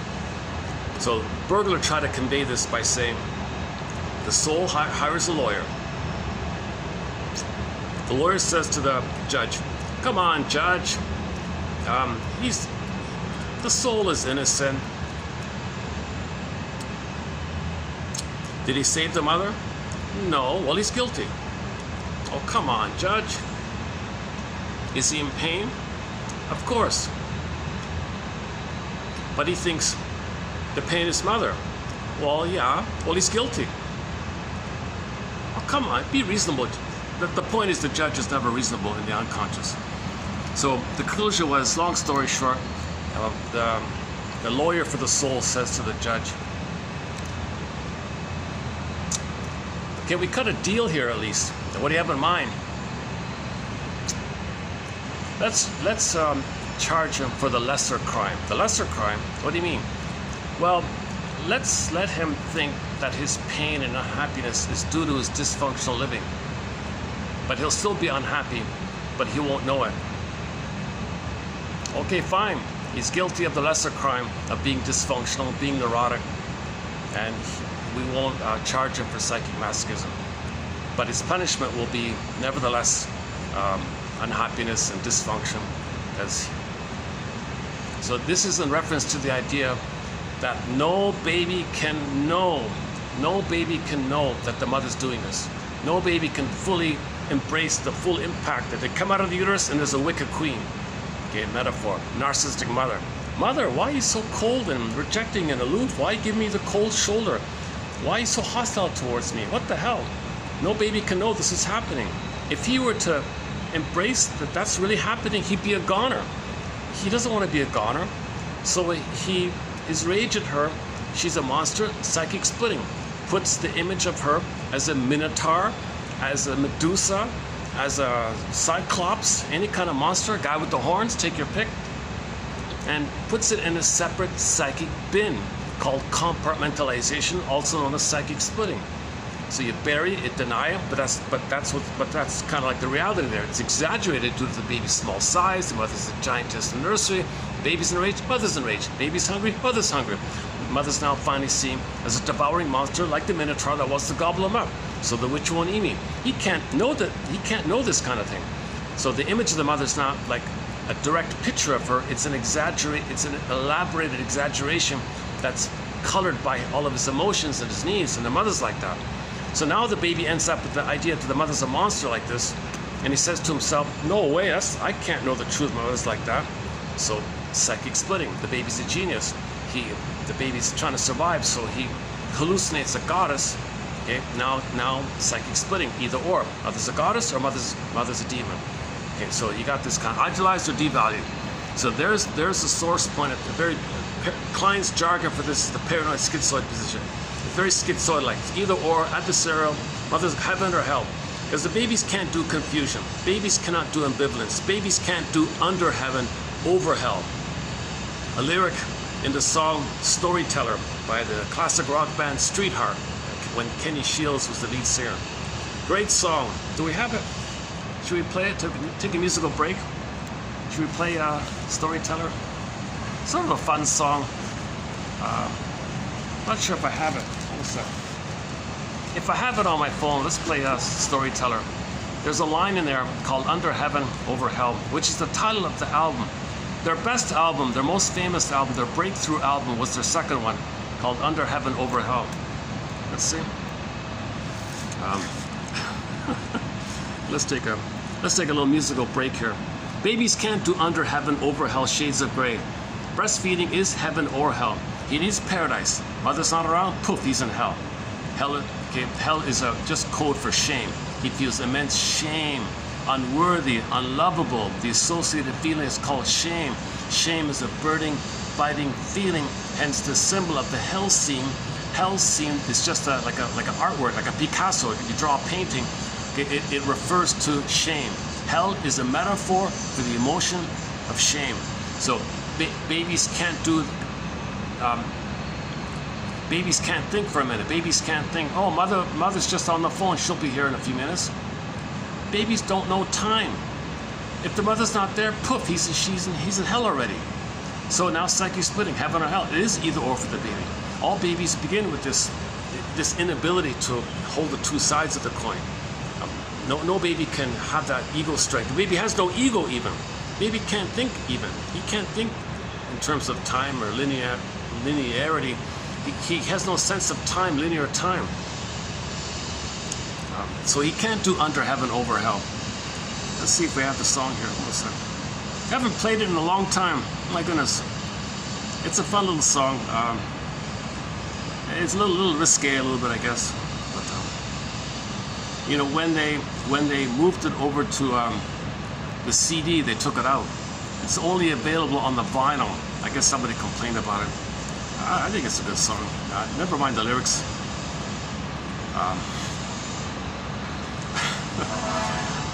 A lot of the songs by Kenny Shields discuss his frustration and the pain of women betraying him and failing him and hurting him. You're a storyteller. You're such a liar. So when he says storyteller, he means the woman is a master liar, a master manipulator. She's a storyteller. That's what he means like that. Do we have it here? Hold on a sec. Just scrolling down here. S. Okay, hold on. We got to the S's here. Shrinker Man. Soul Searching.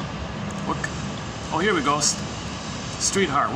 Okay, I've got 3 songs. So 3 of the songs. A couple of the songs on our soundtrack by Street Heart. Star, great song. What Kind of Love Is This? And here's another one called Storyteller.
See, he's talking about see, a lot of that song's about the folie douce he gets into with the woman, the madness. I'm not crazy, I'm not crazy. So there's a madness when people transfer the problematic, dysfunctional, painful, emotional pattern with the mother to the present and recreate it. And he's doing it and she's doing it. That's the folie douce madness. So he's talking about this kind of thing. And so obviously it's a power struggle. You be the good mother for me, no, you be the good mother for my nursery. It's impossible, neither can do it. So hence all the argument, the power struggle like that. Okay, so back to burglar. The lawyer says to the judge, will you let him confess to the lesser crime of doing something dysfunctional, and that'll be his crime. And we'll let him think that that's his problem, that's his crime, and he's being punished for that. We won't make him think he's being punished for psychic masochism. We'll think he's being punished for some lesser thing. Judge says, fine, whatever.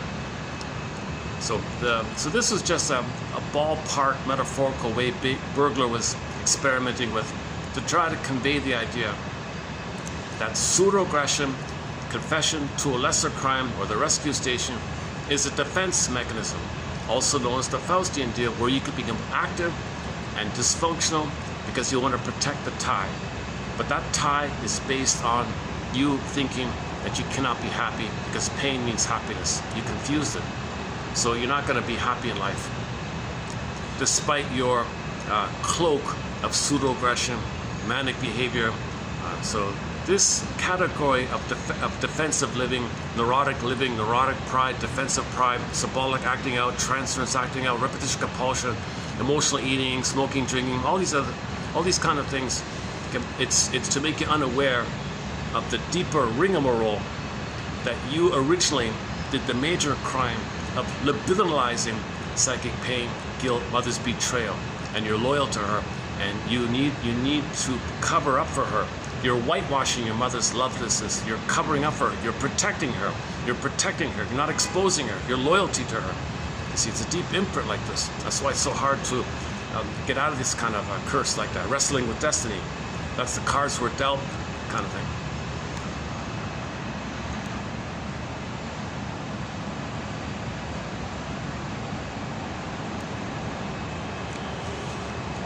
Let's go back to the quote here. Oh, this is a rare treat. Oh my God. Usually it's closed. It only opens at 5, but once in a blue moon, I got access to this. This is my 3rd time here, I think. I think it's my 3rd time. Yeah, 3rd or 4th time, I think. All right. Let's do, the quote. I can barely see it. Let's do it this way.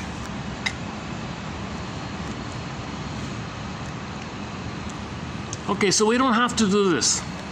So the goal of therapy is making you realize you don't have to repeat this. You don't need to play the same 45 again and again and again. Every new situation, you reel off your only one tune. You spin off this 145. Back to Edmund Burglar. His line is, every neurotic, so neurosis is the petrification of this inner conflict, this painful emotional pattern with the mother. It's frozen and it's repressed and it's pressed on a 45. Every neurotic is a music enthusiast, but he only has 145. Side B is the same as side A, or there are no grooves on side B. He's only got one tune. This one scripted, cursed thing with the mother where she hurt him and he did all these things about it.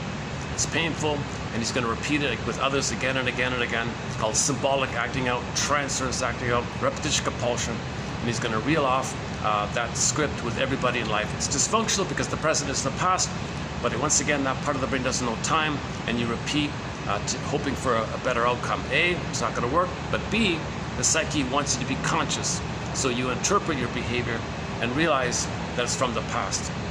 If you can do that, you can be liberated and you can emancipate yourself from mental slavery.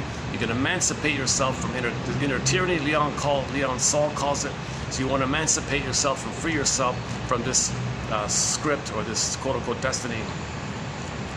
I'm using the word destiny meaning the traumatic script, like that. Every neurotic is a music enthusiast, but he only has 145. He carries his 145 with him. Every time he sees a turntable with never-ending fiery ardor, he says. That's the insistent passion. It's this compulsion. It's this pain. It's this drive. It's this survival. It's like a survival thing for the baby. The baby's trying to survive. Mother's a monster. It's compulsion. I got to get a loving mother. It's I can't be in this pain. A compulsion. It's tied in with the idea that all of the baby's drive and life force, it's to find the mother. But the mother hurt him. But the drive is there. So the pain is there, but the drive is there. So it's the drive. Never-ending fiery ardor. He plays that 45. So in every new situation, every important interaction with others, or basically everybody all the time, he's playing that same old tune. The benign way is, if trauma's post 18 months, the quote-unquote benign way is he plays himself, okay, and sees it in a way that others will disappoint him, and he can't complete his development. He got over the 18-month narcissistic phase, but in the rapprochement phase about the self-discovery and agency and happiness with your creativity, he's stuck in that kind of area. So the source point of this is that between 18 months and 36 months, no parent was around to be a coach and to show him stuff and teach him stuff and let him feel safe and let him have that trial and error phase. And now Voyager seeked out. Everyone was busy or something. So he or the mother was okay with the child being narcissistic tied to her, but if the child's going to separate from her, she withdraws her support. She withdraws. I'm busy. No, I don't want you to know too much.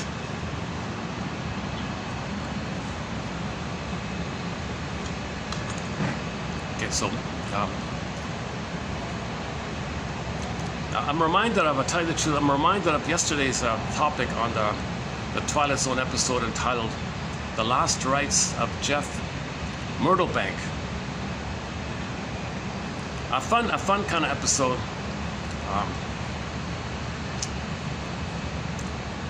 We talked a lot about a piano in the house recently. That'll be in our top 20. It'll be somewhere between 10 and 20, that one. This Myrtlebank one, it's okay. It's kind of a fun one. But an overlooked, I think, something I forgot to mention about it came to me afterwards. I missed something. Yeah, so let me pick up on something. So in the season 3, episode 23, I think, there's a Twilight Zone episode, the original with Rod Serling and all that, called The Last Rites of Jeff Myrtlebank. So this is like in the 1920s, in the countryside, in the village or something.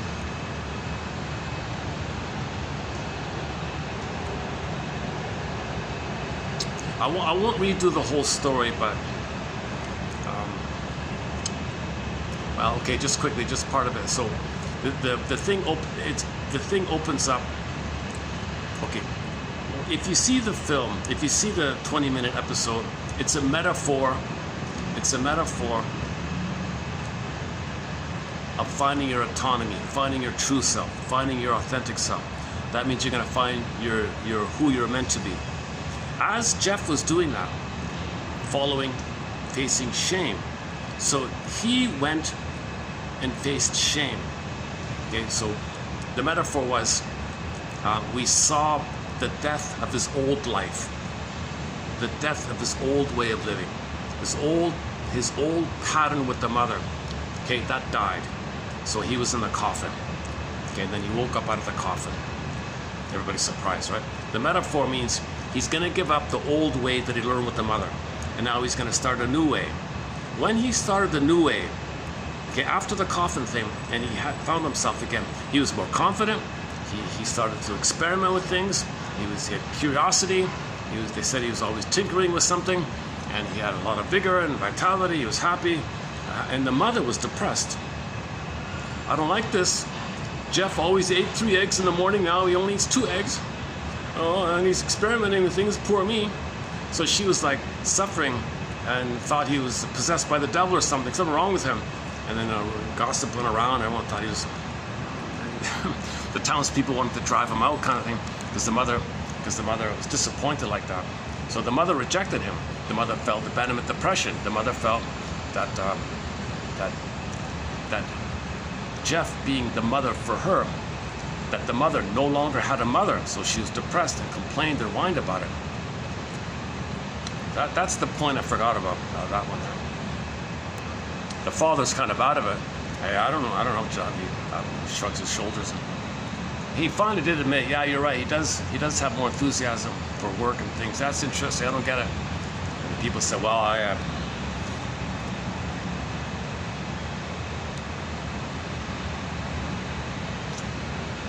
okay, so it's kind of, I guess it's the rebirth motif. This is a common motif, a very common motif in myths and fairy tales and folklore literature from all around the world. That you have a character, okay, he's a goner, and then he comes back.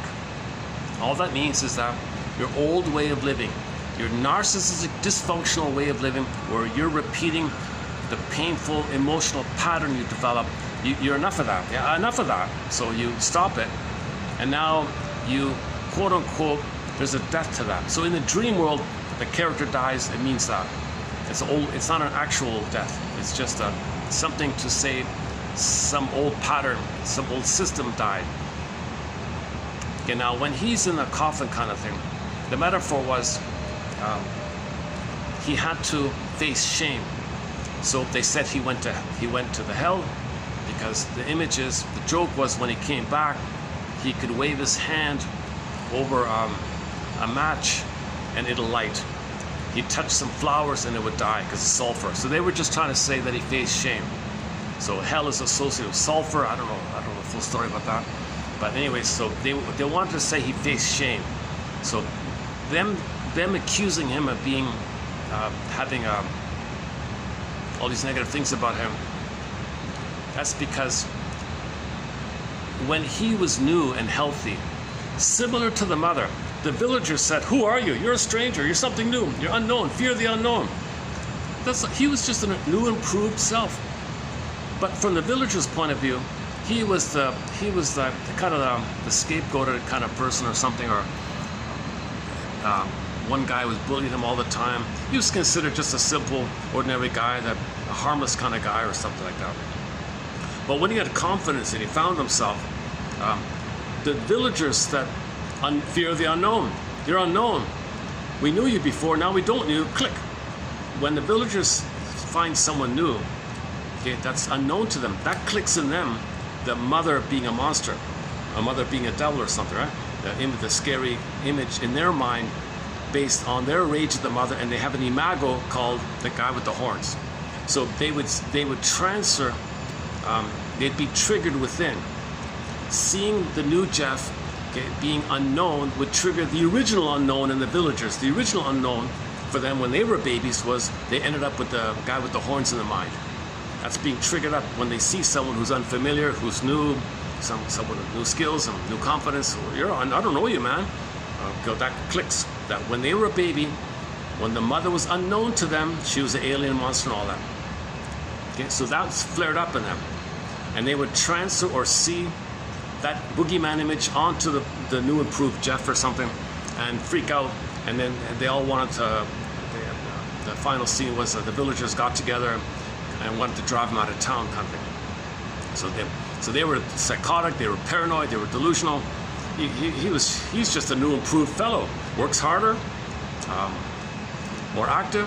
Whereas before he was a lazy, he was a loafer. See, when the mother was whining, she said, I liked it when Jeff was lazy and would just linger around. He had no ambition, no desire. She loved it. She wanted that. She wanted that presence of a failure son, because she was scapegoating him. You see, she wanted that. She liked the old Jeff, where he was just a bumbling fool with no skills, no confidence, wasn't going to amount to anything, kind of thing. That's what she wanted. She set it up that way, because that way she'd always feel good about herself, because she could see her own shame self into Jeff. She scapegoated Jeff.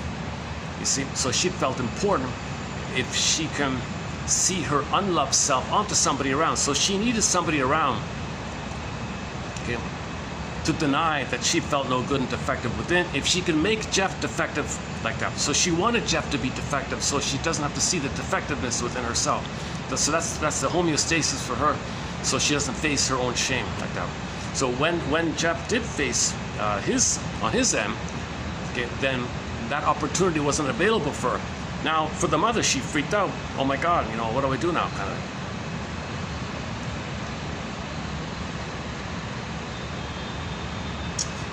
She's, oh yeah, back to this one here.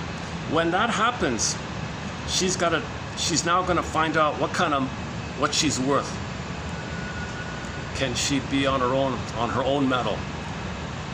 So now the mother's gonna face her own metal, quote unquote, her own soul, or her own self. The metaphor is her metal. I don't know. So the mother's gonna find her own metal. Let's do that quote here.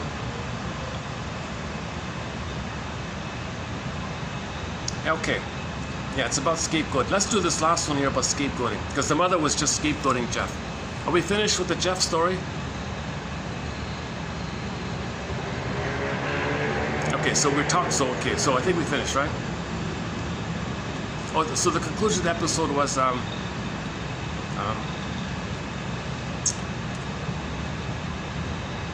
he found some way, Jeff, in his confidence in himself, he found some way to placate, to deal with the paranoid villagers. So he said, I don't like to lie to them, but you know, it's a real problem here, I gotta do something here. And so he found a way to deal with the villagers. He played on their fears, so he handled the situation. And so everything's okay like that. So in real life, you gotta handle situations that come up. So it's a good episode, it's a very good episode. It's a popular episode. I noticed the comment section is hundreds of comments on it. A lot of comments on it. Not one person understood it's a metaphor. Amazing. There's no point. 99.9% of these comments and reviews have nothing to do with the actual message that the author was trying to convey. It's a motif. Okay. Death, rebirth. Okay, Jeff died, period of time, he's reborn, his new self. Okay, that's the hero's journey, the monomyth, the universal monomyth. Okay, we had a false self, the death of the false self. In that transitional cocoon period, we cocoon away. You know, you kind of withdraw a little bit. That's the coffin idea. You kind of withdraw, you're enclosed or something like that. And then you come back into the world as your new self, your authentic self. It's a common, Campbell called it the monomyth, the one common monomyth for all people. We may develop a false self. When we realize it, we want it to end. In the process of the end, okay, the caterpillar, the common metaphor for this, the caterpillar goes into cocoon mode, the catalyst mode, the chrysalis mode. Caterpillar, that's your first path of life. Okay, then in the midlife phase, you go into withdrawal, self-reflection, look inward, cocoon within. Okay, and then finally at the end of life, third of life, the butterfly comes out. And you notice the butterfly is totally transformed, like a totally new person. Just like Jeff, in the first part of life, he was the caterpillar. Okay, when he was in a coffin kind of thing, that's like the chrysalis. And then he came up, he woke up, he was the butterfly. Okay, so yeah, you can. That's Marion Woodman makes a big emphasis about this metaphor, about caterpillar, okay, chrysalis, butterfly. She said when she was a little kid or something, that's the first, most impressed thing upon her. She was a little child, but she saw a caterpillar, she saw the chrysalis, and she saw the butterfly come out. She said that was a kind of a deep impression or something. Not just her. A lot of people use the transformational process, the healing journey, using those 3 steps. Okay, you're the old way. You go in the chrysalis thing, and then you come out as a butterfly. And the butterfly is totally different from the previous one.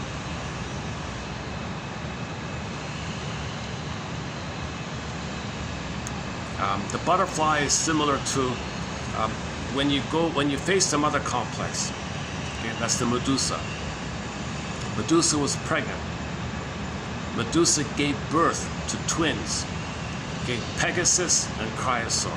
So Pegasus is the horse that can fly. That's like the butterfly. But the outer point was the Chrysaor was now you can put it into form. Feminine, masculine, yin, yang. Okay, feminine, masculine. Okay, so you have the beingness and the soul and your ability to put it into form. So the Chrysaor, okay, poof, you got the muses. So the muses, each muse would ride on a Pegasus. The Pegasus means your soul, your embodiment, and you put it to some kind of form. Okay, whatever your endeavors are. So your doing comes from the being, maiden king.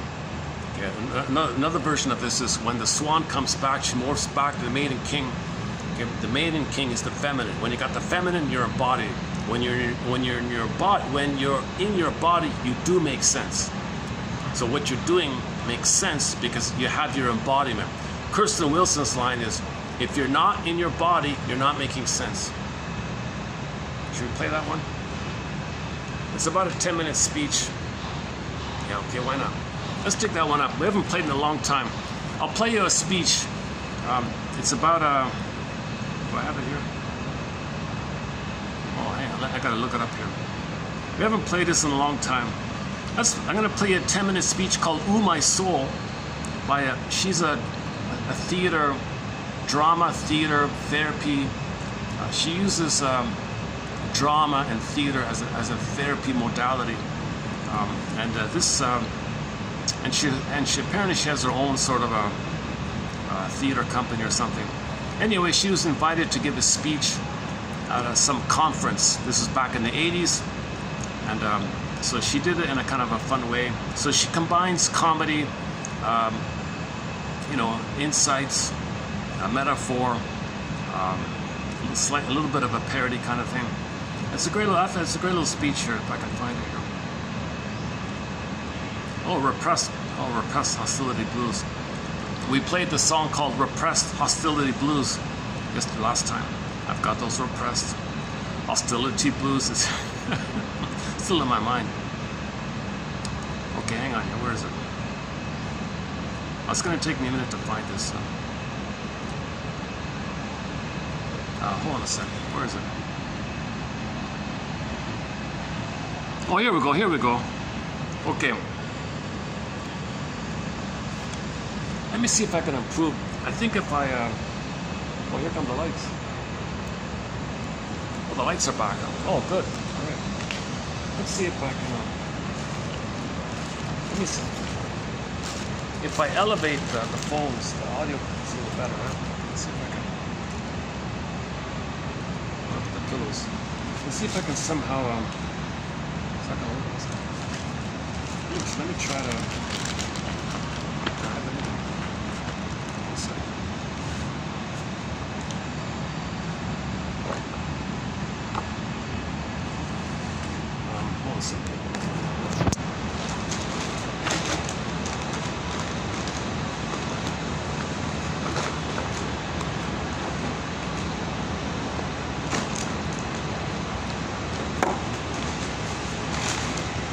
okay, let's try this then.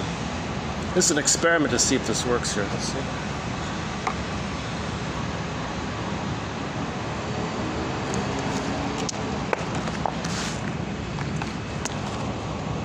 Okay, hopefully the audio will be a little better this time around. Let's see. Yeah, okay. Well, close enough. Work in progress here. Okay, here's a speech called Ooh My Soul.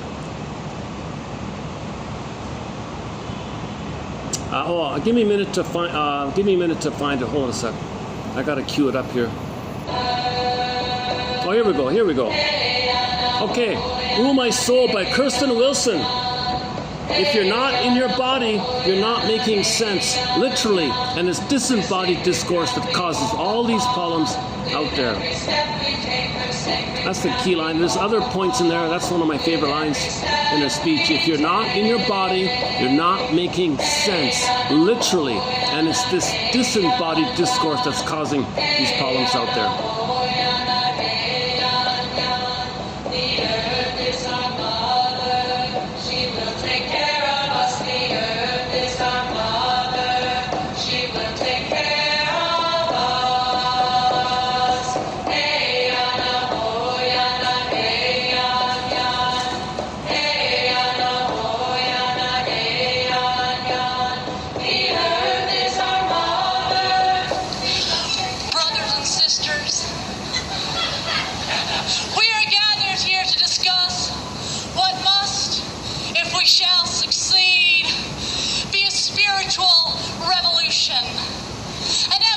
From Homo sapien, revealingly redundant,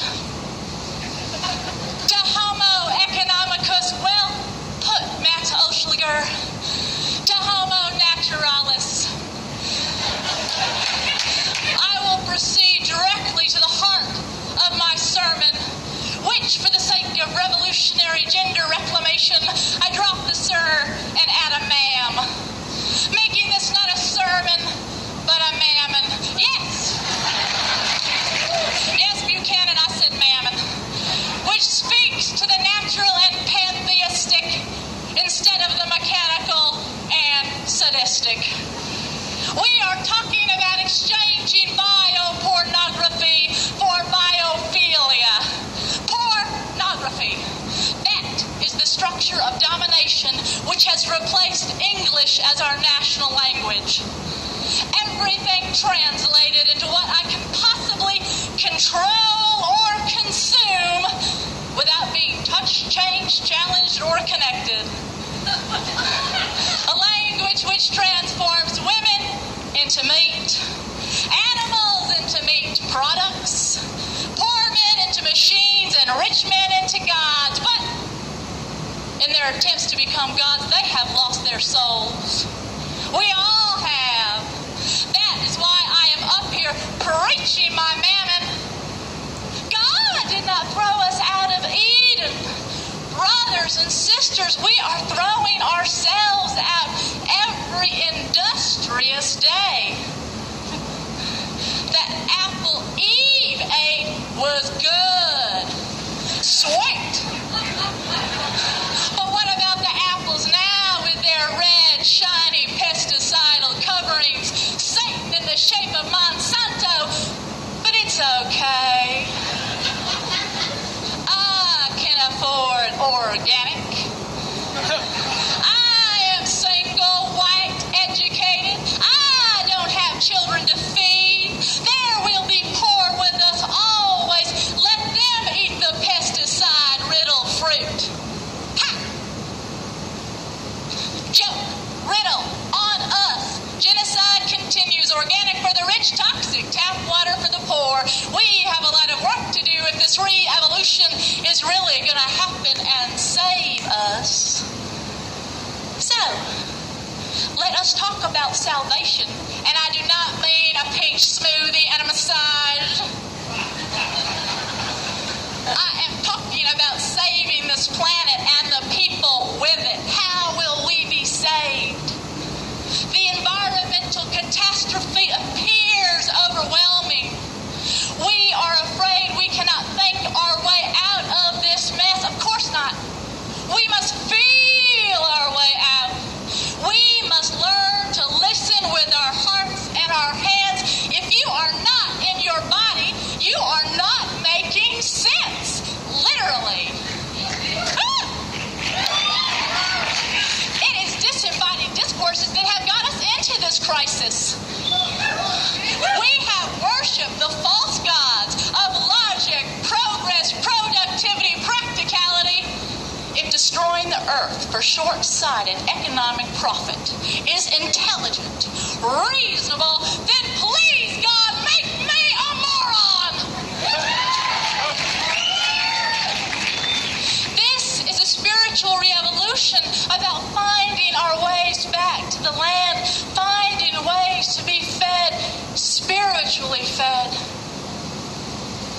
and it is not easy. I know. I myself have strategized on ways to make my plans fit their pathology. I have walked through the shadow of political expedience. Once I had a campaign I thought I'd do this whole campaign about changing the environmental reference to this earth, from Mother Earth to Father Planet. Yeah. You see, I read all those, those bumper stickers that were out, those with the green earth globes that said, "Love your mother." And I despaired. I knew there was no hope.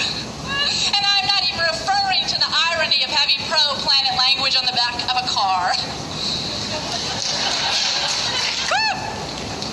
Hallelujah. I am referring to the slogan, "Love your mother." It won't work. What? America hates its mothers. I thought of Mother's Day and the men who give the mother of their children sentimental harlequin cards, then beat, rape, and silence them the other 364 days. No, I thought. No wonder we have an environmental crisis if we treat the earth the way we treat our mothers. Ooh, we think mothers are made to be exploited. They are supposed to give and ask nothing in return. They are supposed to have infinite resources. All good mothers are willing to be drained, damned, and depleted for their children. Mothers live for their babies' feeding schedule, and there is always a little milk left for Exxon Texaco International Paper in the U.S. military. I thought, but if nature was perceived as male, then maybe everything would be different. Think about it. It might not be nice to fool Mother Nature, but if you mess with Father Planet, he'll beat the shit out of you. Hail, hurricane, and all. Yeah, and then maybe environmentalists would get the respect they deserve. No longer mama's boys and girls. Maybe they would be treated like real men, and the real women who love real men. A name changed to Father Planet is not enough. Fathers and mothers, we both need to be saved if this planet is going to survive. The environmental crisis points to a total ideological and spiritual crisis. Including the earth in the economic equation is not enough. We are destroying the earth for reasons that are bigger than economics. You see, we are afraid of death. We are afraid of this earth, this nature that will bring us back to dust. We are afraid of the dust and the dirt that will claim us, or the waters that we came from, and thus afraid of women's bodies, the bridges by which we walk this earth. An intellectual atheist, performance artist in spiritual crisis wrote this sermon. Because this revolution is about a religion in one of its original meanings, relinking, reconnecting. The lives of women raped and murdered daily are fought in this struggle. The lives of indigenous peoples are fought in this struggle. The men and women lost in the empty addiction of power, these infantile gods, will grow into their souls if we win. We must win. If the pioneers had a manifest destiny to colonize, control, and consume, then the pioneers should have a manifest destiny to decolonize, create, and commune.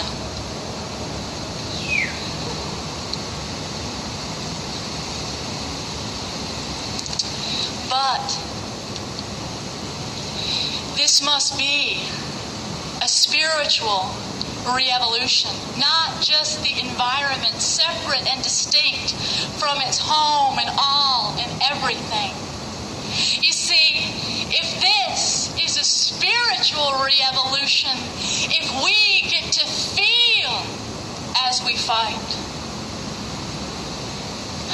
if we just get to feel as we fight, then we have already won. A men, a women, a planet, our soul.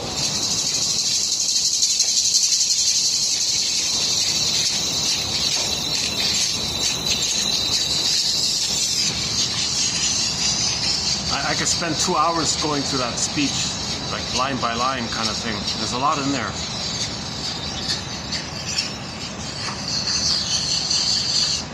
But just for now, I wanted to focus on that idea. If you get back your feelings, okay, we're in good shape.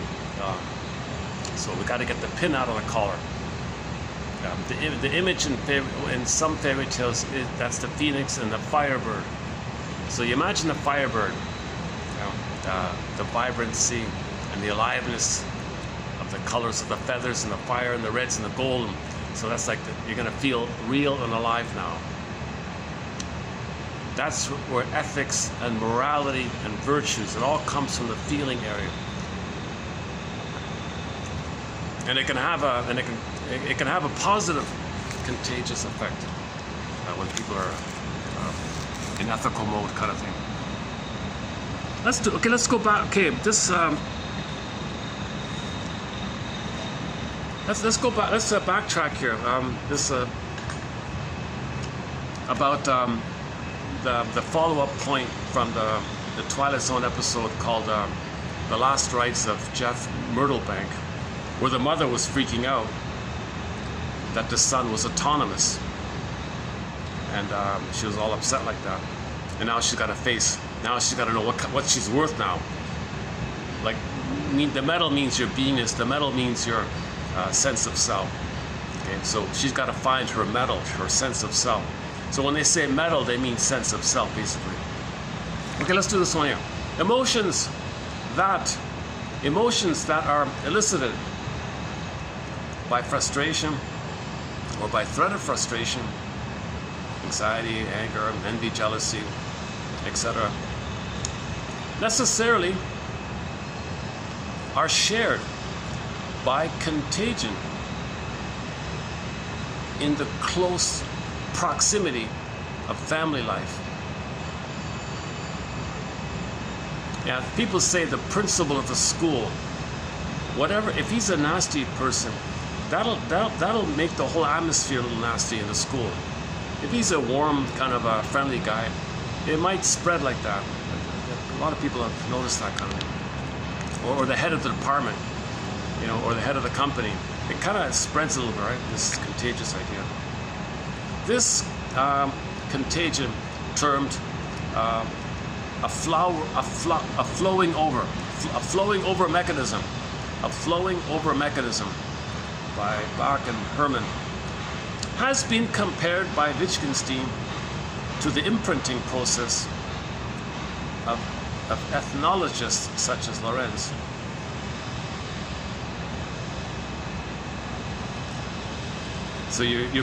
So think about the imprinting, and think about the contagion.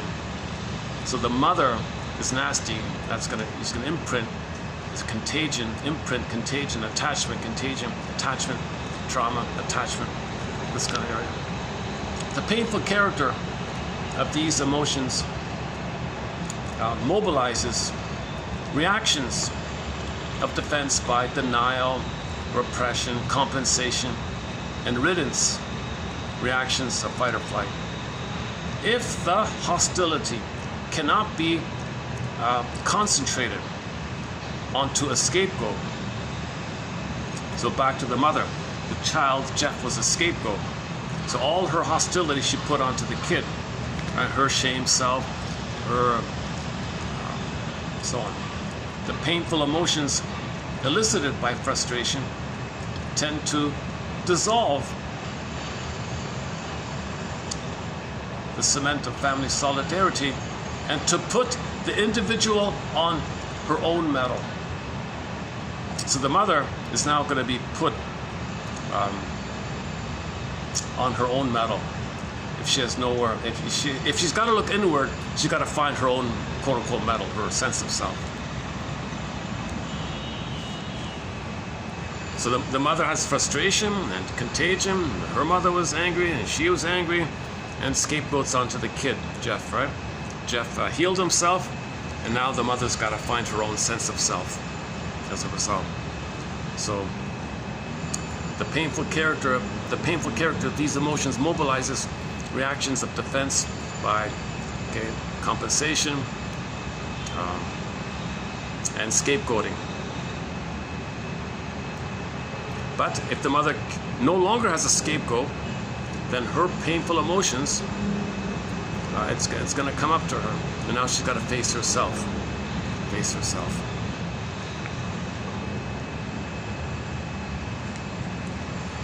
Here, okay, next one here from Miss Weigert. The miracle of spontaneous recovery. So healing does happen. The miracle of spontaneous recovery frequently emerges only after the breakdown of pseudo solutions of conflicts. Okay, so when Jeff woke up from the coffin, that's like a miracle, spontaneous recovery. Okay, caterpillar, chrysalis, butterfly is spontaneous, natural miracle, like that. Means like that. They mean it like that. The miracle of spontaneous recovery frequently emerges only after the breakdown of pseudo solutions. Okay, so when you face your false life, you face your defensive life, your pseudo life, your rescue station life, your fake life, your symbolic acting out, your denial, your repression, your disassociation, your sleepwalking, your trance, going through the motions, finding excuses, manic behavior, trying harder and harder at something symbolic in the present of your mother in the past, or trying harder and harder to shame others, thinking a magical time machine will appear and you'll go back in the nursery and your mother will say, "Oh, thank you for showing me how I treated you. I feel badly, let me do it right this time." And you're insisting, these kind of things, okay, the someday complex and the false complex, when you face the false self. Okay, the miracle of spontaneous recovery frequently emerges only after the breakdown of pseudo solutions of conflicts in the form of symptoms and syndromes, okay, or complexes. So psychosomatic symptoms and syndromes. The various or complexes, the someday complex, the false complex, the money complex, or the money center, all these dysfunctional things. Okay, what Bergler calls pseudo-aggression, rescue station, confession to a lesser crime. Okay, that's like a cloak and a camouflage, it's defense against the defense. So you got to face that defense against the defense of psychic masochism, and then you get to the psychic masochism, and then you can kind of like make new choices. Anxiety. Anxiety is a danger signal which indicates the failure. And here's a good quote here. Anxiety is a dangerous signal which indicates the failure of an untenable synthesis. See, I have anxiety too, right? People sweat easily, that's anxiety. My stuttering when I speak, my ums and ahs, the stops and starts, all these corrections. A lot of anxiety in me, right? I have a fair bit of anxiety. As you can see in the camera here. Anxiety is a danger signal which indicates the failure of an untenable synthesis. So I created some kind of synthesis of my need and my fear, and I got anxiety. It's untenable. And I maintain this anxiety that the byproduct is that it's going to narrow your self-awareness. The repressed tends to return from repression, but the habitual defenses against painful anxieties mitigate against the expanding process of a more encompassing insight.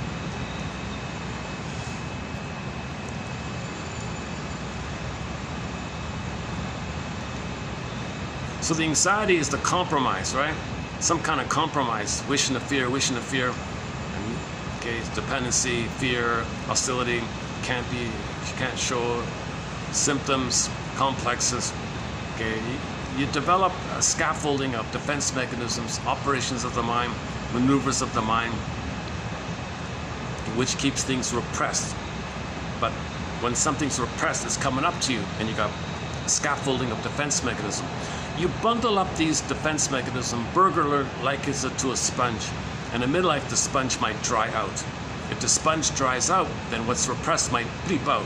So you're talking to somebody, and whoop, a frog jumps out. The metaphor means in the unconscious there's a swamp, there's frogs in there, a frog might blurp out. So you're talking to somebody and you say some rude, obnoxious thing. You didn't mean to say it, you didn't plan on saying it. Oh my God, you apologize, of course, but where'd that come from? Okay, so the Freudian slips, okay, that means it's coming to your attention. Some people have a complete nervous breakdown.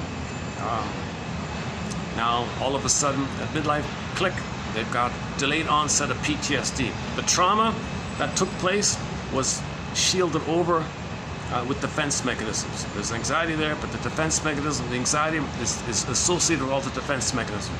Sometimes in midlife, those defense mechanisms wear out, the sponge dries out, and click.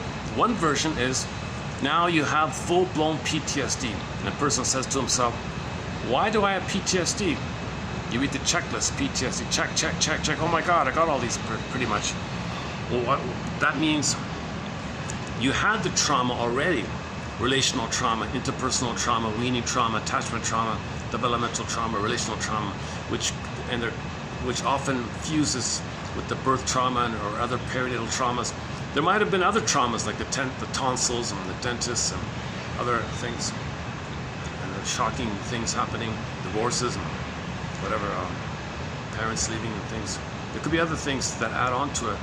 So you manage to make yourself unaware of it, and those things you do maybe wears out at midlife. So sometimes the call to healing, or the sign that you gotta heal, is the delayed onset of PTSD. You got the PTSD. That tells you that there's trauma. If somebody has PTSD, obviously there's trauma. But if there's no specific trauma you can think of, it was a developmental thing that took place during the formative years, which you don't remember. Your personality masked it. Your false living, your defensive living masked it. Mask, right? Then it comes up.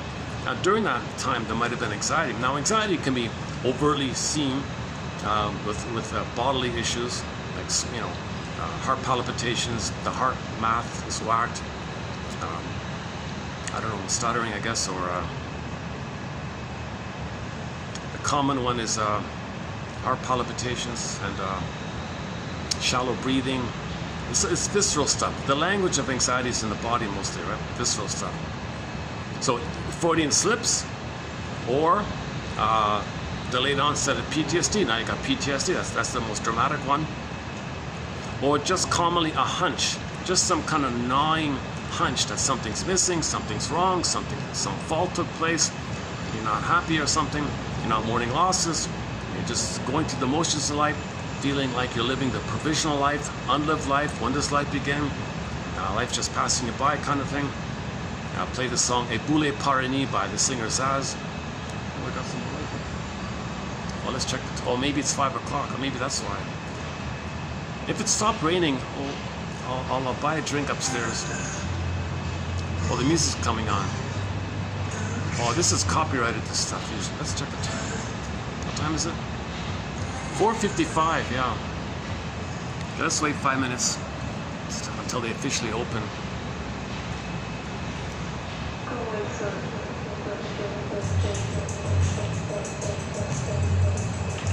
Okay, if you're not hearing me now, it's because usually this kind of techno thumping stuff is copyrighted. Oh, the curtains are coming up. All right.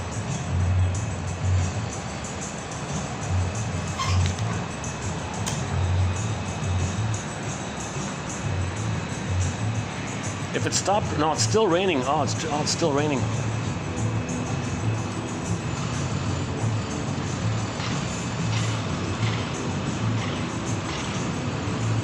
I could probably do this under the umbrella, yeah.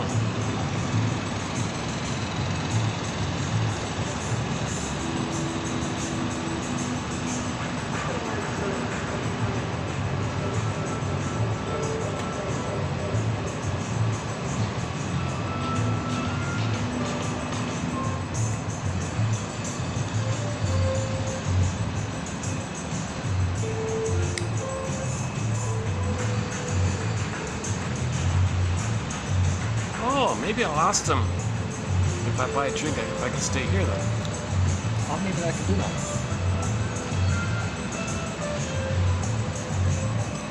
So I gotta figure things out here. All right, where are we here? Did we do this one? Oh, the spontaneous. I thought this was good. Anxiety is the signal that indicates the failure of an untenable synthesis, an untenable compromise. So anxiety means you're living life and something's always reminding you of the fear of the past. When you're triggered of the past, okay, that's old fear. Anxiety means old fears coming up. And the language of the old fear coming up is visceral. Okay, heart palpitations, shallow breathing, maybe poor blood circulation, things like that, or excessive sweating, things like that. Anxiety is a signal which indicates the failure of an untenable synthesis that has been maintained by this restricted way of living. But there's this drive to come up to your consciousness. The repressed tends to return from the repression. But your defenses, but the habitual defenses against painful anxieties mitigate against the expanding process of a more encompassing insight. So you hear this here you have this kind of conflict. The innate drive for healing is innate drive to bring things to your consciousness, but you're narrow about it. Your mind is closed to it, but it's pushing up and you're closed to it. You gotta broaden your mind kind of thing, I guess. What I have to say now. Oh.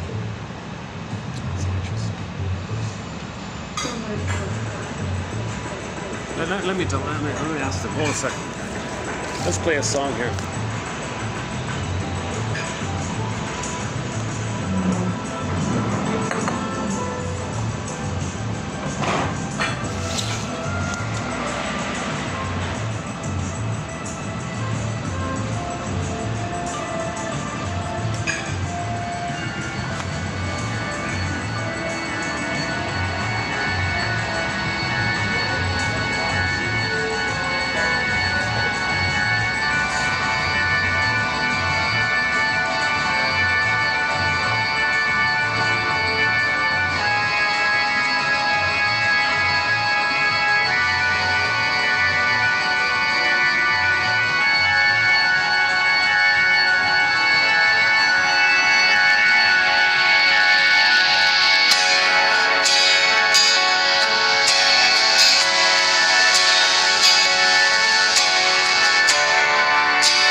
tourist trap trick on the way. They're really expensive here, my God. My goodness. But I want to stay on good terms with these guys here, because this is a nice venue. Maybe it's worth it, you know. Okay, where are we here? Enough about that. Where are we here? Anxiety. So I like this quote because the idea means you have an untenable synthesis.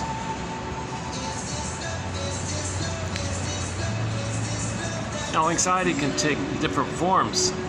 There's the overt visible ones, but anxiety can go in somatic areas too. Psychosomatic symptoms. So obviously if a person gets psychosomatic symptoms, the anxiety is going inwardly, the fear and the anger is going inwardly. So that's the image of the howling man in the Twilight Zone, the anger goes inwardly. Okay, here's one from Leon Saul. Okay, I read part of one of his case studies. Gail and Gus. Here's just a part of it.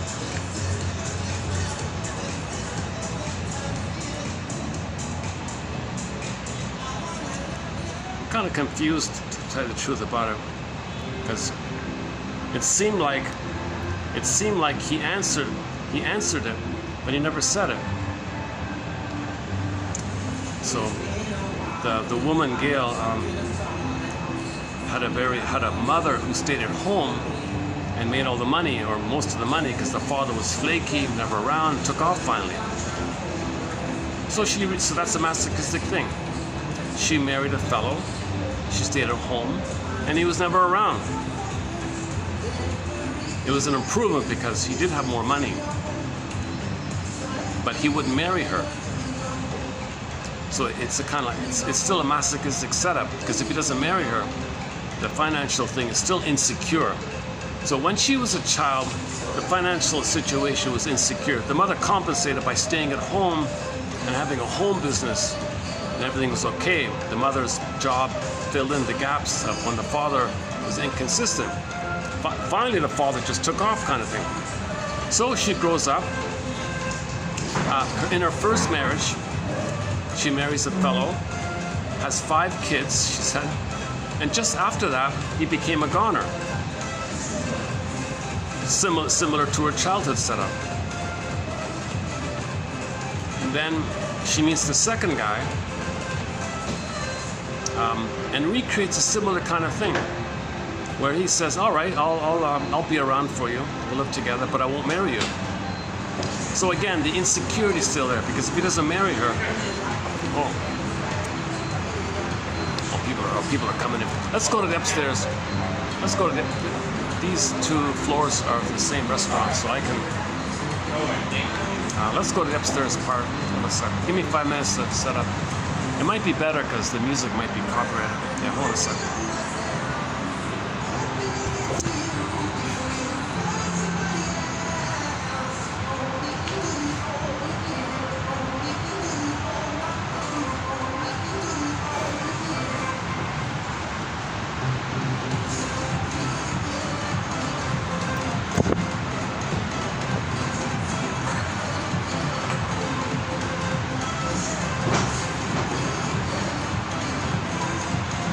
Take it upstairs?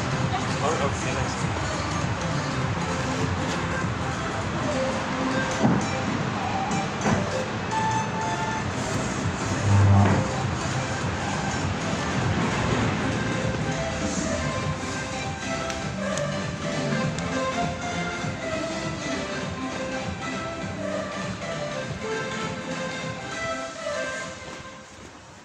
Oh, I forgot to show you the side here.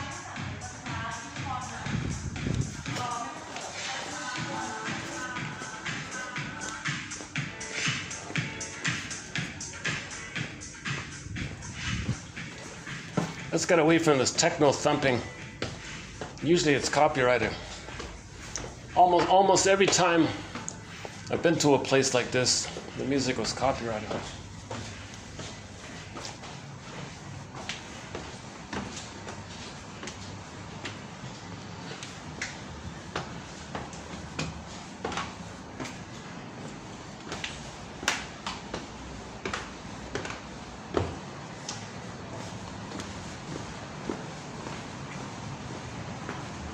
Oh, it is. Oh, it's raining. It's still raining here.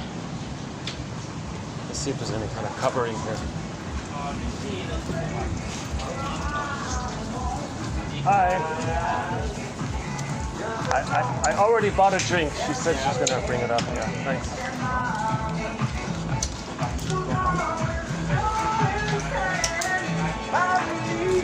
No cover here.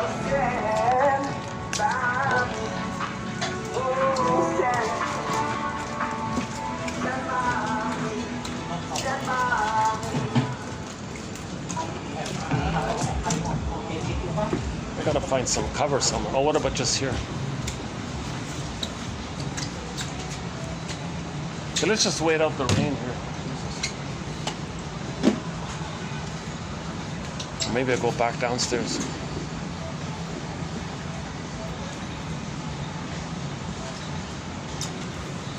Oh, they've got some chairs right here.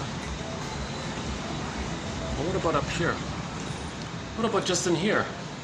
How's the lighting here? Yeah, okay, the rain, it's still raining. I thought it was just a drizzle, but it's more of a full rain.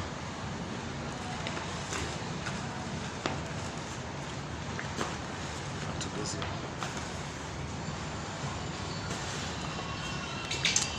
Okay, let's try this for a bit. Oh!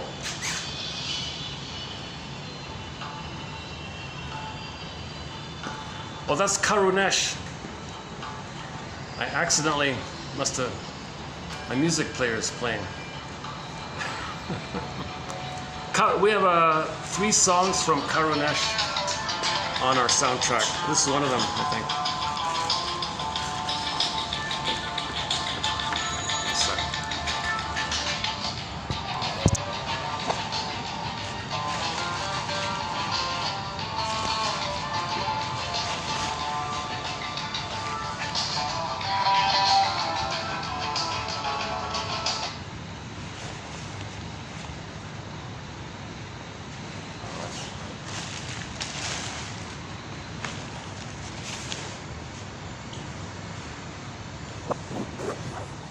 Yeah, okay, this is okay, because the music's not an issue here.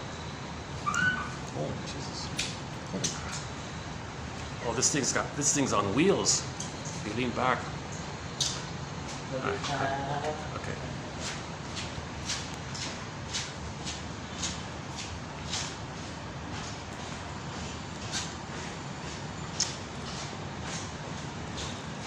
Okay, so here's a part of the story of Gail and Gus, made up names obviously.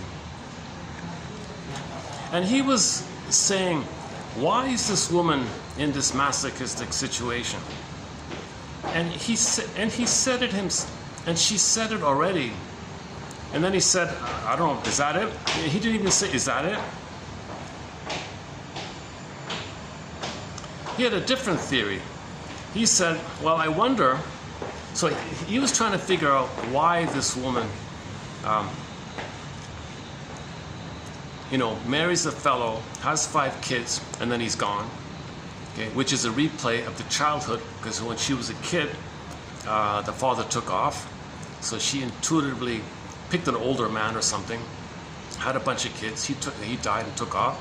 Then she marries on the rebound another fellow who said, well, I'll give you money, I'll be around, and they lived together or something, common law or something, but he wouldn't marry her, and that's not stable for her because he can leave for another woman, kind of thing.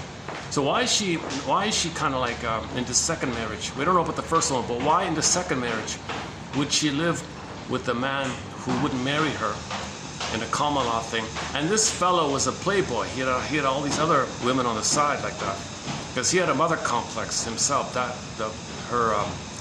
Her common law, quote-unquote common law husband was never around, but he sent money and treated her like a motherly kind of thing. And the guy hated any kind of questions from her. Where did you go? What are you doing?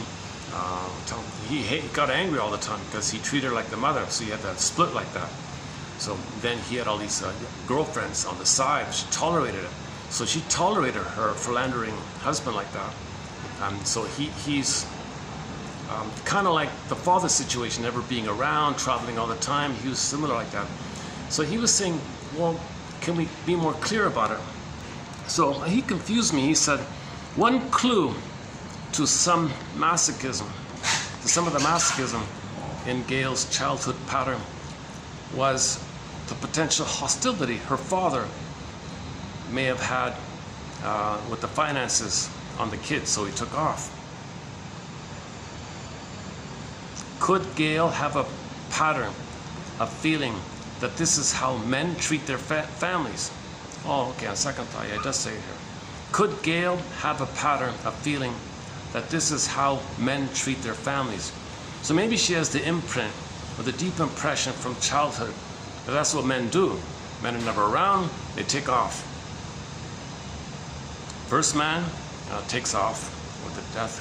You can't blame him for that, obviously, but we're talking about the second marriage. She chose a playboy man where she would fill in a surrogate mother for him, but he'd never be around because he would have all these girlfriends on the side, which she tolerated.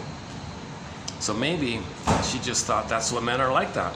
Could Gail have a pattern of feeling that this is how men treat their families? She had given me nothing thus far that would indicate her having a masochistic trend. So there was no clear reason on her end of why she's like this. She had given me nothing really clear about anything that would indicate her having a masochistic trend that involved. Okay, thanks a lot. Oh, this is not a good spot here. Hopefully the rain will stop. Oh, my expensive drink arrived.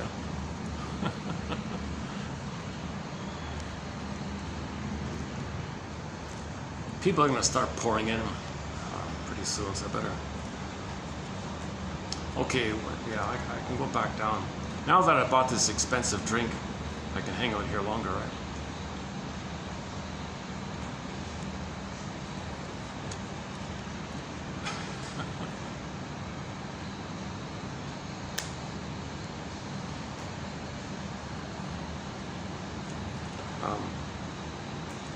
Where are we here? Okay, again, she had given me nothing thus far that would indicate her having a masochistic trend that involved her in this frustrating situation, living in a common law situation. Did she unconsciously contribute something to bringing about this situation of hers? Should she commit herself in this arrangement, knowing that the man is not capable of a stable, consistent relationship with one woman? Should she stay like this? What about this fellow? Is he so selfish and cruel? So he met this guy and he said, well, he's not so bad after all. Let's refer to him as, instead of some evil playboy or something, let's refer to him as a suffering mortal, a suffering person who was incapable of enjoying what is probably the greatest gratification in life for a man. Okay, intimacy, loving intimacy. So he's suffering. He's afraid of intimacy. The mother was too engulfing, too demanding, too impinging. He's afraid of women. So he's suffering like that. So what should Gail do? Stay in this? It's a bit of a collusion, right? She's got a pattern that men are like that, so she found a man like that. A man like that could have a nice. He regarded Gail as actually psychologically healthier because she identified with the mother who stayed at home all the time. So she was stable and was pretty and had skills and all these things. But he was afraid of her. He treated her like the mother. So if this playboy pseudo husband or something couldn't enjoy home life, didn't enjoy his affairs with younger women on the side, so he was a suffering mortal.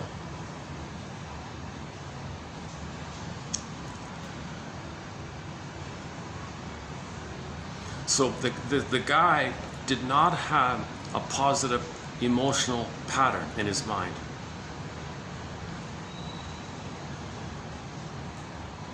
So what should this woman do?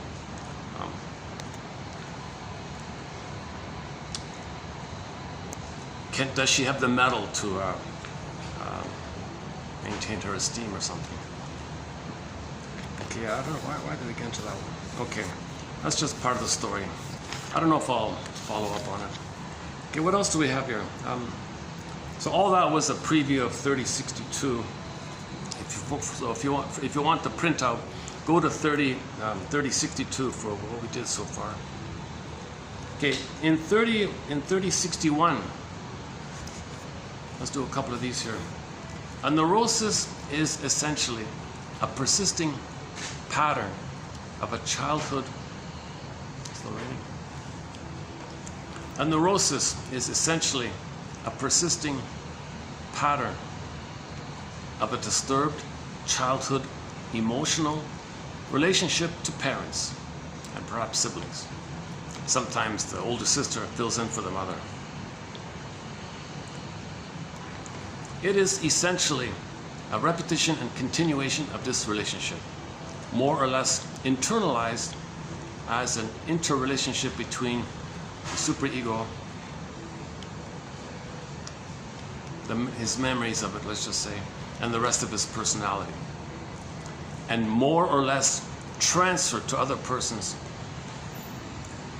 So this transferring of the dysfunctional template to other persons is called neurosis. The client also transfers this relationship to the therapist, each session providing the therapist with a sort of laboratory sample of the client's relations to other persons, a sample of his key imagos and reaction patterns. Progress toward cure is achieved by exposing the pattern of vivital motivations to the client's highest powers, i.e. his ego.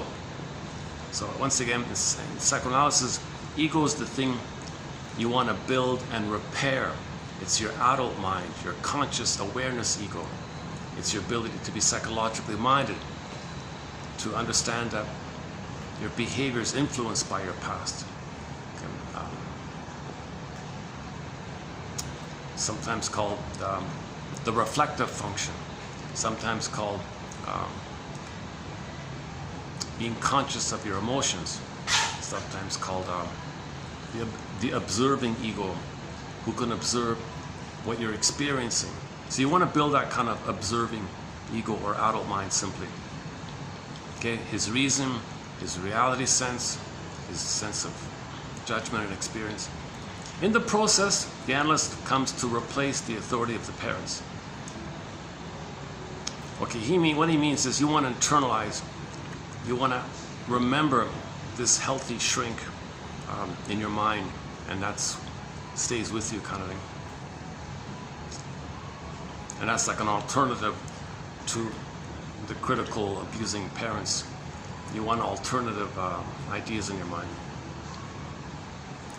Analysis frees the ego from the tyranny of fixed, automatic, unconscious, infantile patterns. Understanding these patterns is the first step in this re-education. Well, he calls it re-education, yeah.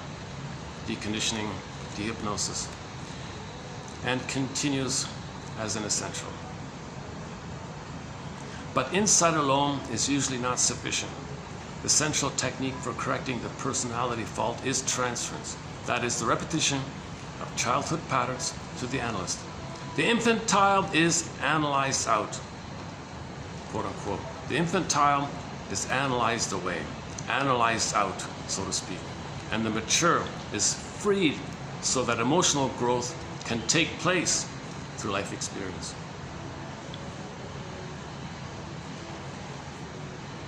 Okay, a little reality here. Reading a book is not going to heal you. This next one here basically says that don't expect to be healed just by reading some quotes or books or something. The question is whether it is possible for an individual to rechannel intellectually for himself, by himself, unconscious impulses. Can you do it on your own? It would seem that the answer is no, that what is unconscious in each individual cannot be raised to the conscious level solely by his own deliberate efforts. You can do a little bit, but he thinks it's not enough. But before this is taken to mean that it is futile to think a man can attempt new growth alone, let us note that the intellect can probably aid this development. It is possible, therefore, that any man or woman seeking greater strength, higher goals, and a deeper capacity for mature love might find help in consistently educating himself toward these goals and in holding within himself at all times a vision of the ideal. So you want to have some vision that healing, you want to have a vision that you can be who you're meant to be, that you can, that you don't have to be cursed with this traumatic trip your whole life. You got to have a vision that you're allowed to be free from your abusive mother,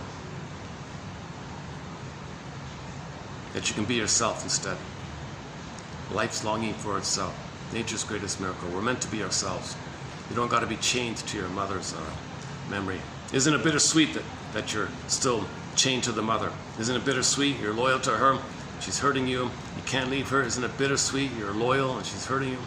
That's the Twilight Zone. For more on that point, go to the closing narration of the Twilight Zone episode entitled One Life Furnished in Early Emotional Poverty for that one. I'm sitting right at the entrance to them. This is the only sheltered spot without music and rain I have here. Downstairs I got the copyrighted music. Indoors, but the outdoors it's all rain, right?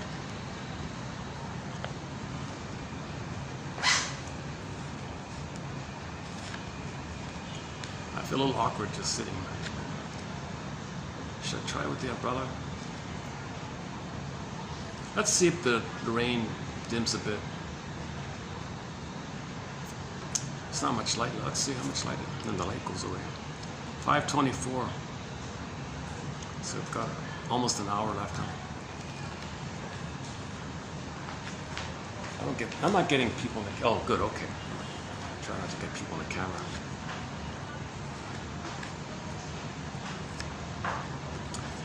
Okay, where are we here?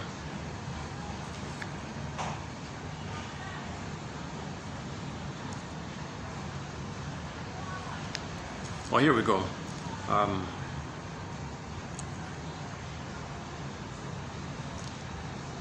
Such a person may then be better prepared to benefit from insight, should it occur.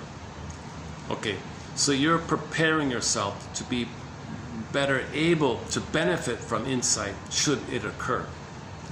So you're just doing preparation kind of thing. For he will know what to look for in himself and be in a better position to learn from life, literature, the Twilight Zone, I'm adding that, the comic psychoanalysis, 1001, Windmills of the Mind, etc. In what ways and to what extent different persons can help themselves, i.e. self-analysis, quote unquote, has not yet been sufficiently explored scientifically. Yeah, that's true. Karen Horn, I kind of missed it with that book, I was really looking forward to her book called Self-Analysis.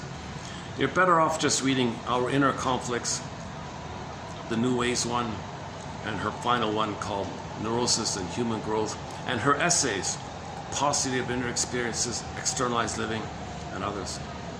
Nevertheless, we can realistically hope and expect that much will be gained as people come to recognize the roots of emotional disorders and hence of social disorders. Aha. As above, so below. If there are social disorders, that's a reflection that individuals have internal, personal, emotional disorders, or disorder of the self, called dysfunction and neurosis. So if there's neurosis on the planet, that means people are neurotic. As above, so below. So we've got to heal the below, then the outer will reflect that. As they come to appreciate what maturity consists of and how indispensable it is for a satisfying living, and as they grasp and learn to apply the essential principles of child rearing. Okay. He also makes a big emphasis on preventative medicine. Okay. Let children have a happy childhood. Let children develop an original, positive, emotional pattern. We can anticipate a happier world as this knowledge is clarified and disseminated. Okay, enter 1001 Windmills in the mind. Some dissemination of these insights, and gradually finds a place in our lives. That's why Twilight Zone is so helpful. The comic psychoanalysis, 5 years ago, reissued by Dark Horse Publishing, Masterson, Karen Horney, and so many other authors. Man's inhumanity to man springs almost entirely, okay, next one here. Man's inhumanity to man springs almost entirely from irrational sources. The fight or flight, the flight reaction as a method for solving the complex problems of modern social adjustment among individuals or nations is like trying to repair a fine watch with a hammer.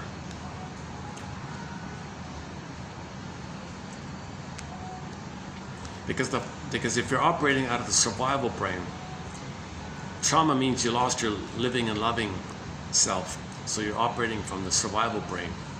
That's either or, all or nothing. But so that's things are extreme. That's the hammer idea.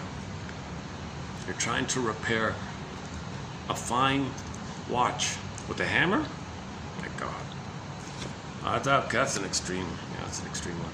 Okay, next one here. Hostility should be made universally. Hostility. So hostility is man-made. We're not born hostile. Following the trauma, when needs are not met, then we become hostile. But we're not born hostile. Hostility should be made universally known for what it is. A neurotic symptom.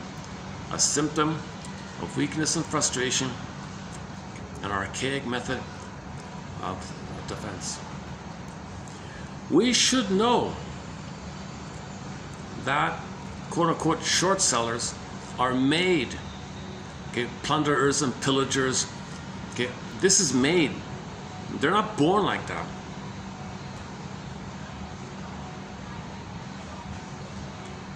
And that our harm on the planet, okay, that this comes from the mishandling of our emotions. And this is all preventable. This perversion is preventable.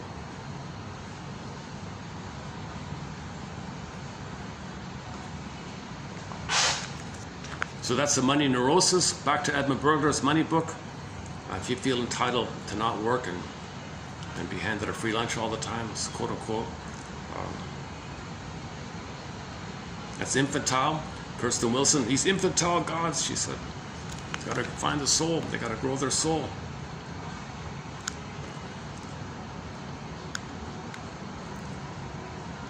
I'm tempted to maybe in the future experiment with starting a new thread. So we've got 60 threads on the go already. I'm thinking maybe in the future we'll do one on the pets and all that.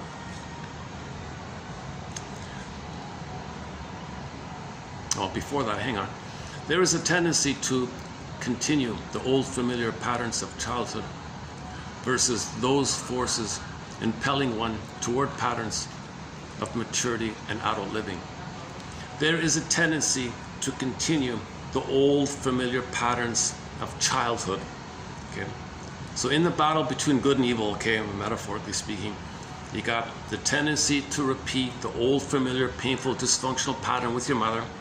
Okay, it's all harm like that, hostility like that.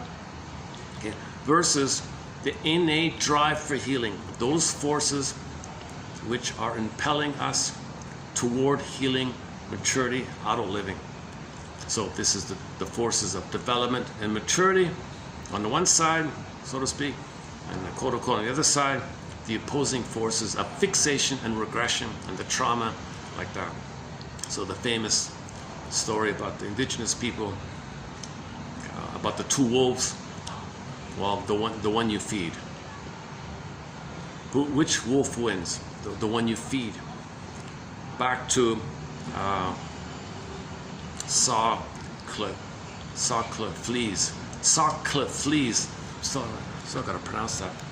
Back to him. He said, I don't side with you to hate. I side with you to love. Hate and love, right? Which side wins? So Socrates says, no, I join you in love. You want to hate? I don't join you in hate. I'll join you in love. So that's the force toward development and healing, maturity, etc. This drive for healing. Or we got the repetition compulsion of the infantile pattern again and again, and then things are getting perverse like that. Or the healing. So edge towards consciousness, edge towards healing, edge towards self-awareness. Okay, that's the love side.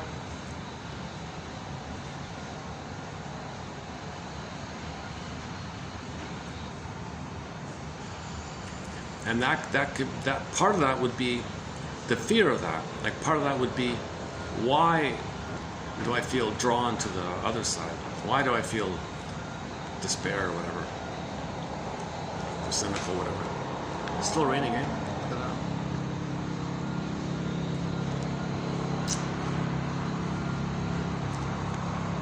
I'm tempted to set up outside in the rain. I've got my chair. What do you think? What if I took away the quotes and just sit outside with the umbrella somewhere? I got the breeze.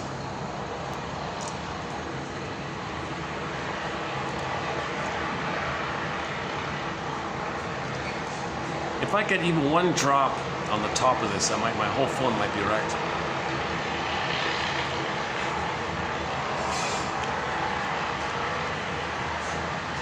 Okay, here's the one with the pets.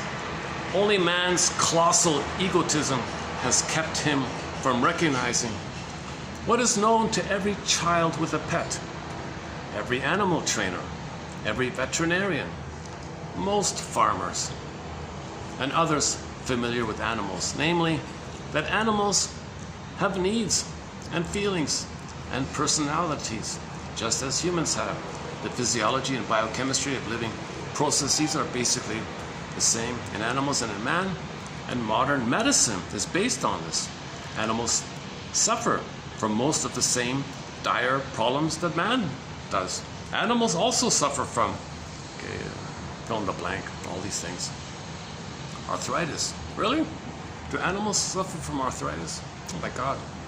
We have a quote in the pipeline about arthritis. Oh, here it is here. There is sufficient clinical evidence to warrant saying that repressed hostility often produces mild to severe arthritis.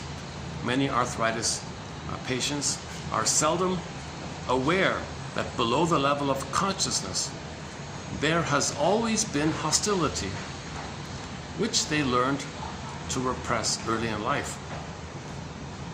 Yeah, she was saying, you see somebody with arthritis, they look kind of placid and peaceful or something, but their hands are shaking because all the hostility is going through the body and is shaking through the body. That's her theory. So animals even have it. Okay, back to the animal quote. We are built on the same anatomical, physiological, and biochemical ground plan. We eat, need shelter, exercise, eliminate, like most other animals. We play just like they play. We also are dependent as they are. We need social cooperation. We need to love and be loved, to establish families, to reproduce, and to raise our young with affection, protection, and much teaching.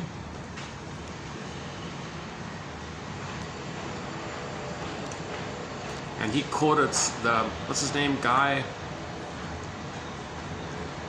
the old famous French novelist Guy something, Guy Le something, Marcheron. The story about this sadist guy he shot a bird, a duck or something. The duck fell down, and his buddy was just hovering around, and he was wailing. He was sad, and his friend was in agony and pain, and the saddest pain. It was a real. So the author describes this moaning and this aching, that his best friend got shot like this, and he wouldn't leave. He was just hovering around. Where are you, buddy? What happened to you? Wake up! He was crying like this, and then the hunter shot the other one, and the two went into the same bag. A sad story. So this, I also feel a kind of a. Oh, I want to see a helicopter.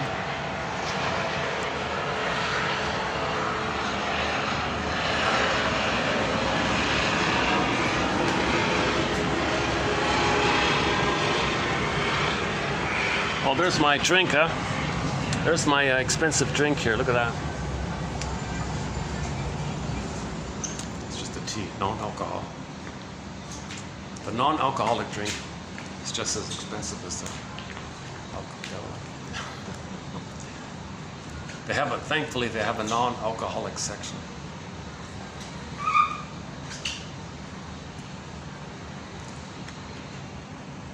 Lemon, that's a lemongrass tea. It might just be water, some sugar thing. Geez, some sugar, some flavored sugar. I don't know.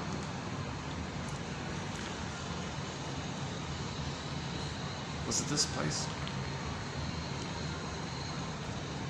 You pay for the atmosphere, you pay for the facilities, really.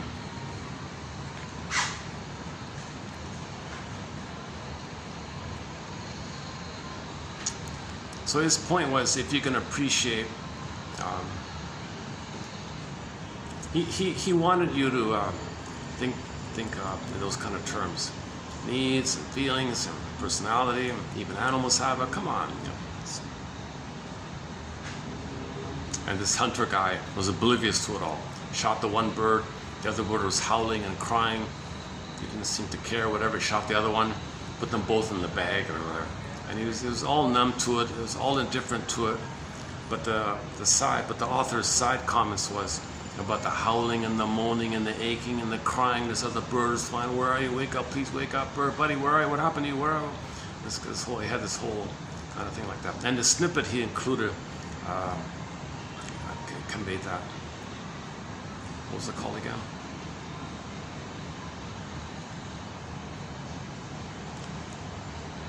Oh man.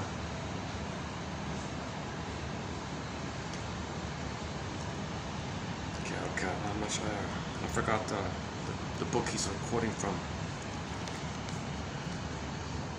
Okay, so that was a preview of 3061.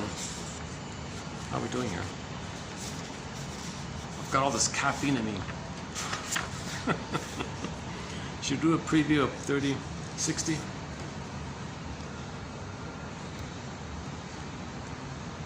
I guess we're okay here, right? This sofa's on wheels. Violin, it keeps rolling on. Okay. For each individual is motivated by a mostly unconscious childhood emotional pattern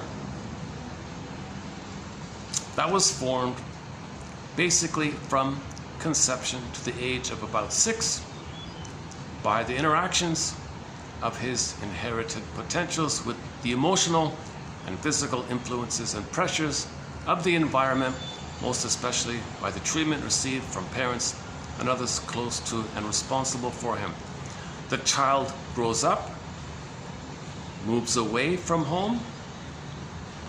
His parents may divorce, pass away, but the pattern remains. This pattern is the key to the personality. The dynamic pattern of our O to 6 is our destiny. Okay, there's the destiny. The pattern you laid down from birth to 6, there's your quote-unquote destiny, wrestling with destiny.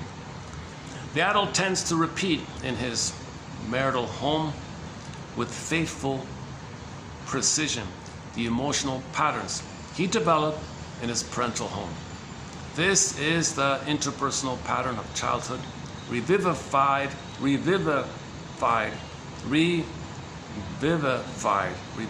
revived, right? Revival, right? Like revival as an adjective, right? Revivified in adult edition. Now, Berger's way of putting it is, he said to somebody, oh, you think leaving your mate means you're going to leave your inner conflicts? You're going to leave this inner emotional pattern laid in? Really? You think so? Your inner conflicts will faithfully follow you into the next relationship. So face your inner conflicts. Save your marriage. Divorce won't help, the name of his book. His version of it is faithful precision. It'll faithfully follow you exactly into the next marriage. Emotional warping, we now know, is chiefly the result of faulty child rearing in the earliest hours, days, weeks, months, and years, causing the child's reaction of egocentricity and hostility and impairment of love towards his parents and siblings. This reaction is transferred or displaced to other human beings as a permanent pattern of irrational, pathological, hostile acting out.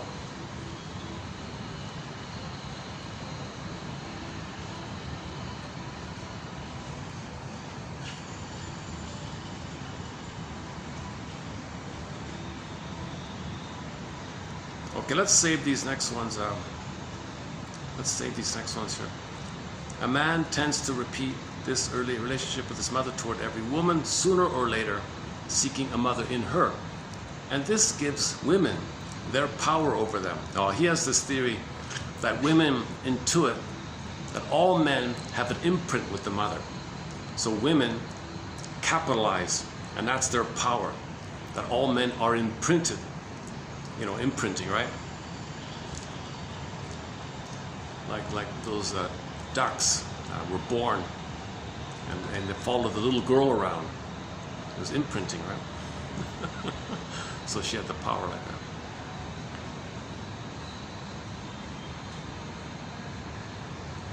And the ducks grew up, and she went on a plane, and the ducks flew on the plane, following the plane to set them to a nicer place. What was it called? Flying home or something? What was it called again? Imprinting. So baby boys imprint to the mother. Women in general know this, and that's their power.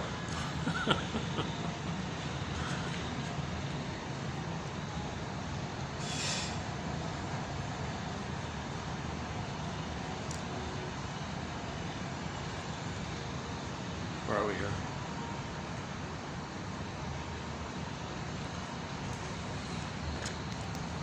Okay, here's something he said to a client. Dear client, quote, the main pattern of early childhood seems to be toward your mother and to consist of spoiling, overprotection, and especially domination by her.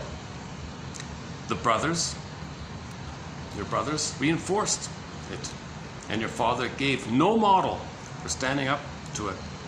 This involvement with your mother rather cut you off in your childhood from friendships with others. Your choice of attitudes to people is limited pretty much by the ones you had toward your mother. If others are strong, you are threatened with being subservient as you were with your mother. The escape from that is to be the he-man, the dominating one yourself. So reaction formation. So this is the escape.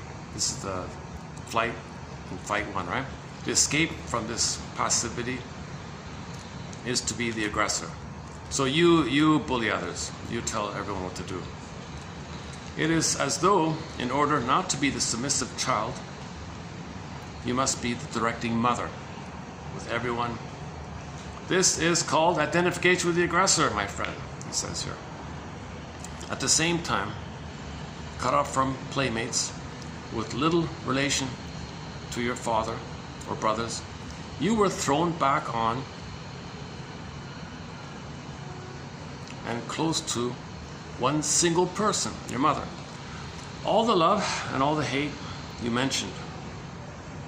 Perhaps that's why, without close friends, you seek everything in human relations with a woman. With a woman, you look for all the love, but also you feel all the resentment, the rebellion, and need to dominate. Okay, that's a mother complex. That's a huge mother complex. He doesn't have friends with men, like male friends, equal male friends.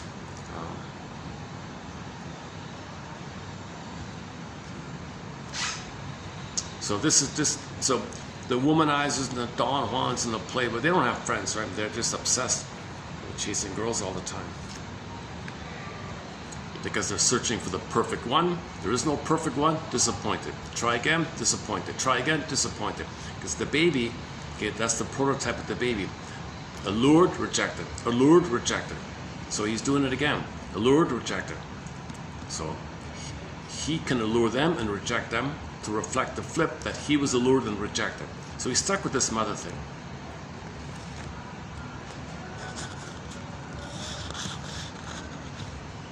Oh, here's another one with the short selling. If every man had to hunt or till the soil, we would have no scientists, no art. As long as men cooperate, they are reasonably secure on this planet. Destructive behavior toward one's own species is all but unknown elsewhere in the animal kingdom, with a few minor exceptions. And then usually only under special circumstances. And he gives an example there. Short selling seems to be uniquely human. So you don't see animals profiting at the failure of other animals, but you do see it with humans, called short selling.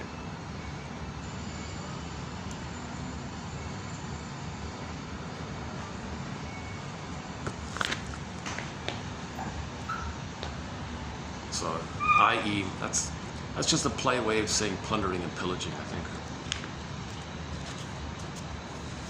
Let's not talk about that. Misery seeks not man, but man misery. Misery doesn't seek us, but we seek the misery. Repetition, compulsion. Love is to the moral nature exactly what the sun is to the earth. Balzac. That's the healthy polarity, right? I'm okay, you're okay.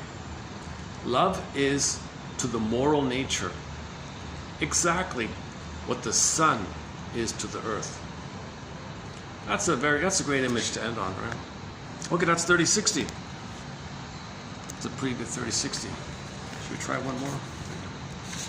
Did we do I think I did, you know what? In the last video I did a preview of 59 already. Yeah, okay. So at the 50, yeah, we did 59. Okay, so what I've done so far up to this point was a preview of 30, 61, 61 and 2. So I just did a preview of these three here. Still raining, huh? Okay, now let's run through today's official quotes here, which is 45, right? Flanagan, right? Okay, 30, 45. So I did the first one already about object relations theory, and we've got 1, 2, 3, and 4 more to go. So today's a lighter batch, only 5 quotes in this batch here. First one we did already. The next one is about idealization, devaluation.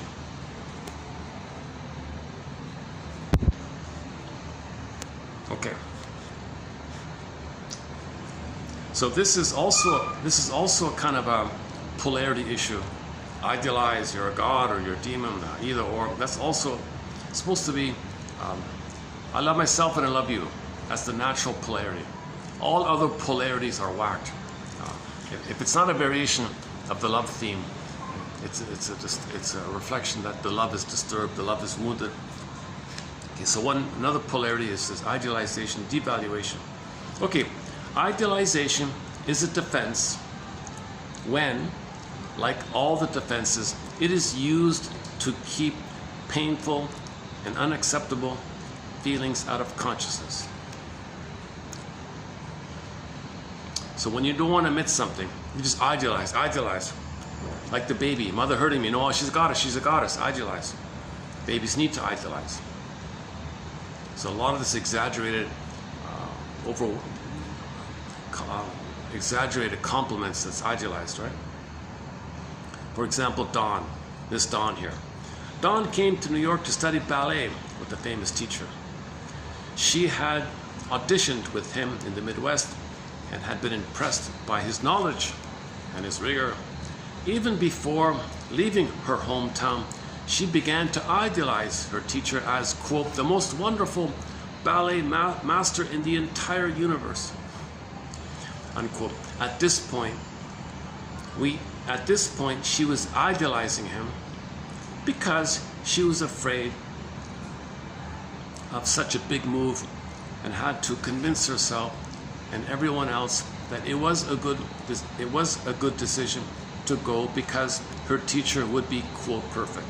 When she got to class in New York, she saw that the teacher had far too many students and was vague and cruel and sadistic in his way of conducting practice sessions.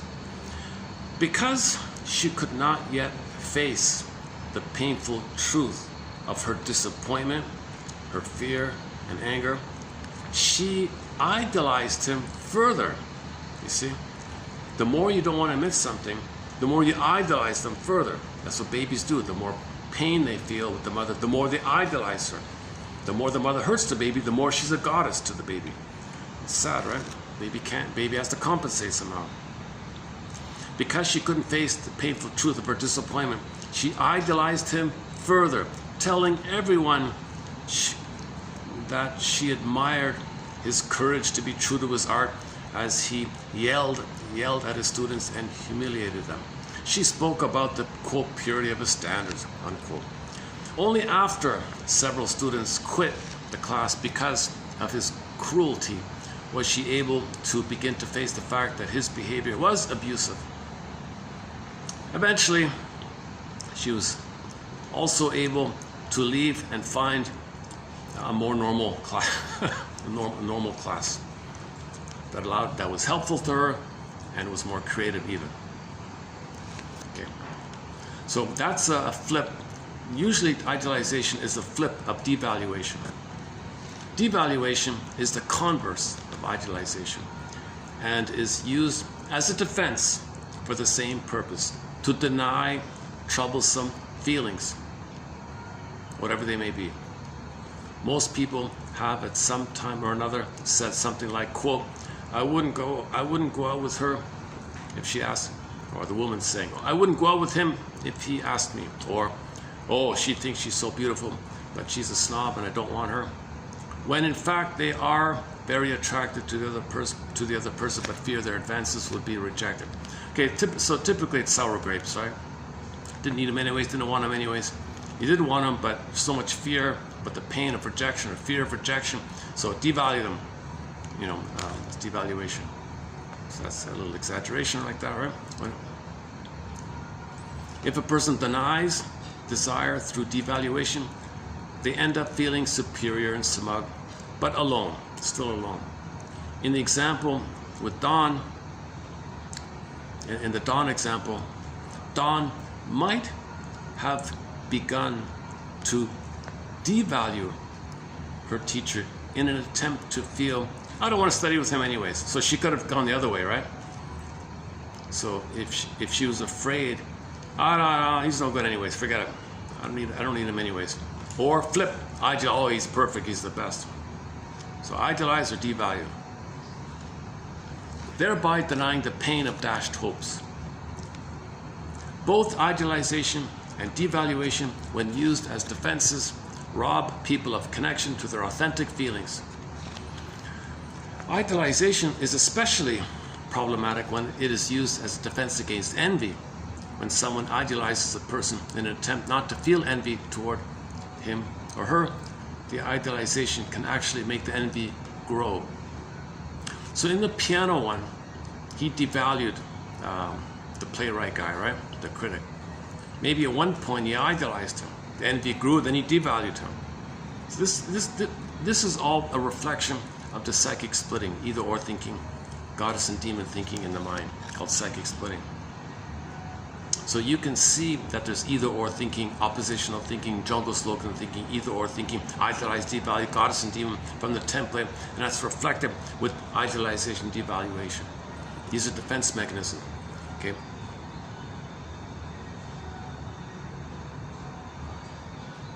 Aha, oh, it's calming down. Okay, maybe soon I can go out. Okay, still, okay, yeah, I think I can come out. Yeah, good, okay. When I finish this, I'll go out to the outdoor park with the umbrella.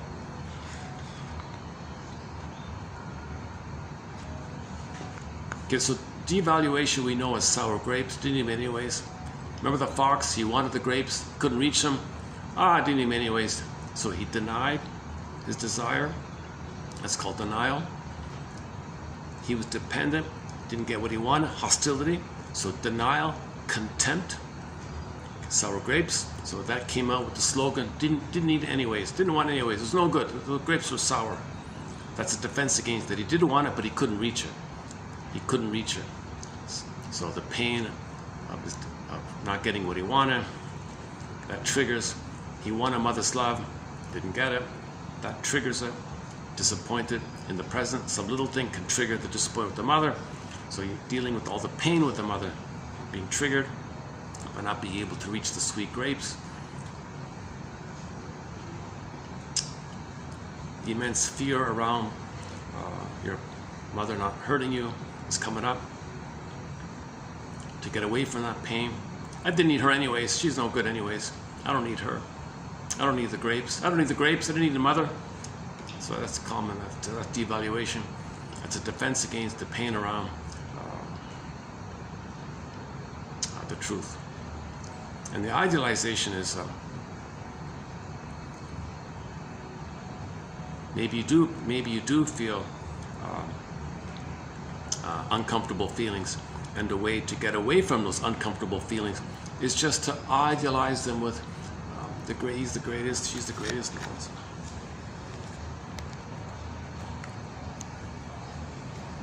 If suggestions, okay, next one here.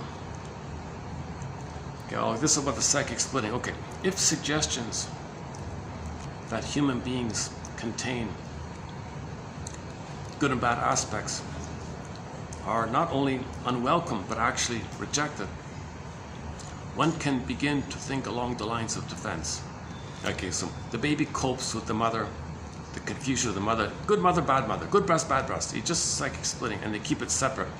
And the idea of good breast, bad breast, or goddess and demon, they're kind of separate. They're in separate bins. There's no line between them. It's like either or. That there is some reason why the person wants to keep various aspects apart and separate. For example, one example of this is the woman said, I don't want to remember that the boss I'm hating today is the same person I thought was nice to me last week. Can't handle that confusion. Just Jekyll and Hyde. Okay, fine, he's Jekyll. No, last week he was Hyde. Oh, yeah, whatever. She just maintains the split. That would be too complicated to see him as a person with two sides. He's just two people. Splitting is the central way in which babies first organize their world. When splitting becomes a defense, it's an indication of an unconscious desire to keep things apart and separate, a desire to disavow something.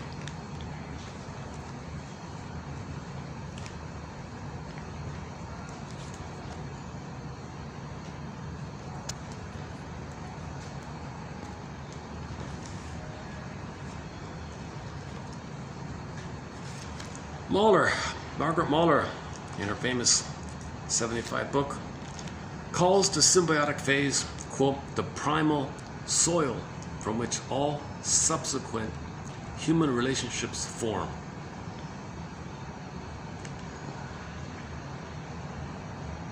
So the budding beauty, called the emerging self, it's like a bud. So a flower bud. It's got to blossom. No chance to blossom. The bud turned to stone. Okay, the image for this is the film called Cold Souls. They describe people's souls as pebbles and stones and things. Symbiosis is the term because the soil wasn't there. The mother didn't provide the soil. What's the soil? A positive, emotional, interactional pattern. That's the soil. The soil. The embeddedness of mother meeting the baby's needs. Mother's happy, siblings are around, everyone's okay, baby's needs are met, mother's in a good mood, that's the soil. So baby and the mother in a good mood, that's the soil. Mother's in a bad mood, contagion, baby will be that'll affect the baby. Back to the contagion. If the mother's in a bad mood, that'll affect the baby. That's the contagion idea I mentioned earlier. Mahler calls the symbiotic phase, so the symbiotic phase is the extended womb, the extended oneness, right? Symbiosis is a term used to describe a time when caregiver and baby seemingly exist in one orbit. It is the time of the most complete union, of healthy merger. The holding environment is the most encompassing at this time, and from it stems the feeling of being safe in the world. Symbiosis refers not only to the actual relationship with the caregiver in the first months of life, but also to the perhaps universal fantasy of a time of total, omnipotent union and bliss. In Mahler's view, the hallmark of symbiosis is, quote, omnipotent fusion with the representation of the mother, and in particular, the delusion of a common boundary between two physically separate individuals. So the two is one, mother-infant dual unity, and there's a boundary of the two, the boundaries around both of them, and the baby thinks the two is the one. In clinical terms, it is useful to listen for clients' moments of longing, constant craving. Play the song Katie Lang, constant craving, attachment, longing, love, hunger, constant craving. Okay, listen for moments of longing. Okay, back to the piano episode, Twilight Zone, the Twilight Zone show, an episode entitled A Piano in the House. One woman described this longing by saying, I wish I were a snowflake and a handsome man would embrace me and I would melt, and I would just melt and be fused.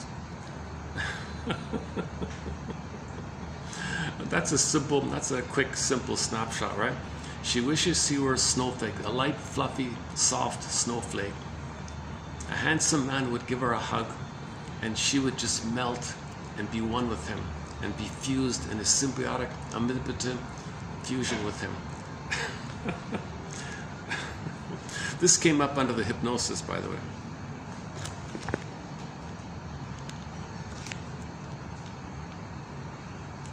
Oh, it's still raining, huh? Okay. Should we play it? Can I dig it? If I'm online, I can play it. Let's see. Hold on a sec. Let's dig it up.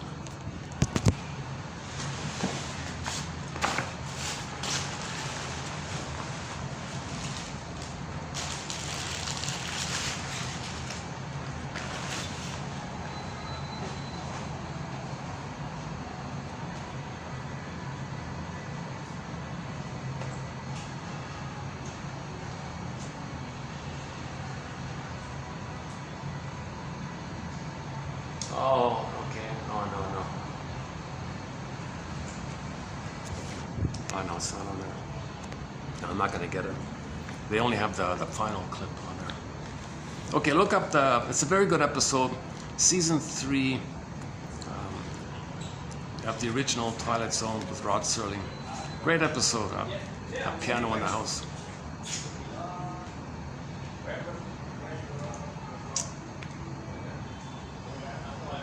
Okay, last one here. Individuation is oh no, we're not finished here.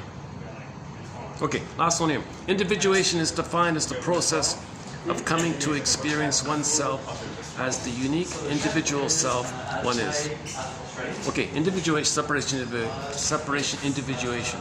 So you first kind of, she says, you first kind of try to leave the mother, and at the same time as you're kind of trying to be yourself, as you're leaving her, you're being yourself. You're separating from her and you're finding yourself. You're separation, individuation. Individuation is defined as the process of coming to experience oneself as the unique individual self one is. It includes very specific self-knowledge about the traits, qualities, characteristics, and idiosyncrasies that make oneself and no one else. It's what makes you you and no one else. Okay, so play the clip by Virginia Satir. I am me, or Og Mandino. Nature's greatest miracle. Never in all of history was there ever anyone just like you. And never in the future will there ever be anyone exactly like you. You're unique, nature's greatest miracle, life's longing for its spirit, life's longing for itself. The Great Spirit likes it like that. The Great Spirit likes it that everyone is a little unique. We're all the same and a little unique at the same time. That appreciation of uniqueness is called individuation, which you get either in normal development or you gotta find at midlife. That's called the journey, the second journey of midlife. Midlife audit, midlife scrutiny period, midlife examination period, hero's journey, second journey, where you do a survey of your life, like that. Okay, let's go outside a bit. I got a feeling people are going to start to come in soon. I'm surprised people haven't poured in yet already.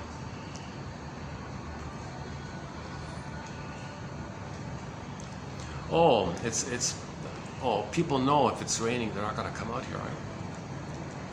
The seating here, I notice, is there's no overhang. It's all open. It's completely open. I'm on the 38th floor. Is that right? 37th or 8th, something like that. It doesn't feel that high, right? There's one place at the other end of town. It's on like the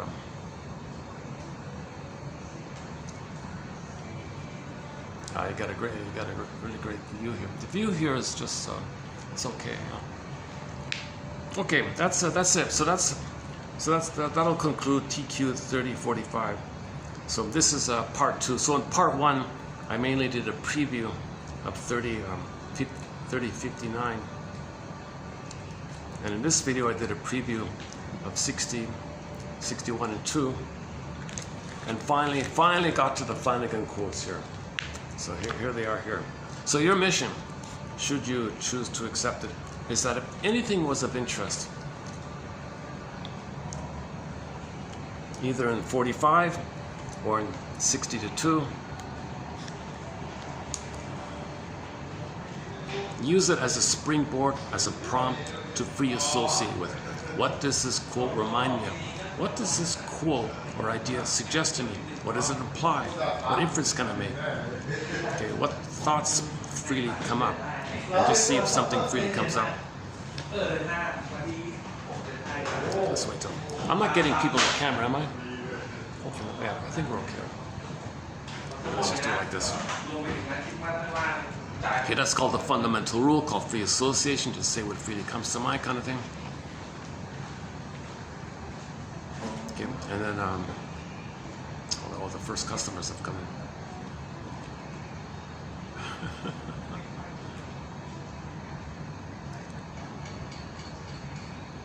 Oh, well, maybe not. Maybe they're repair people or something, or staff or something. Whatever. Okay, where are we? So free association. So what? Because you're going to be conscious of what you say. You see? So the old idea was you put someone under hypnosis, they say it, and then they forget it. Useless.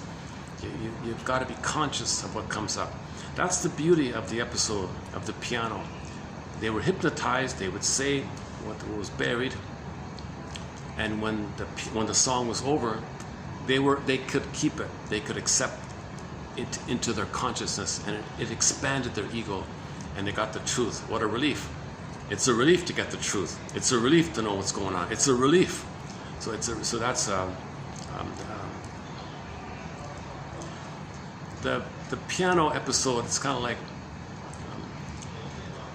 a quick snapshot of what if you could reduce or condense 3 years of talking here into 2 minutes or something. So that guy who's hypnotized,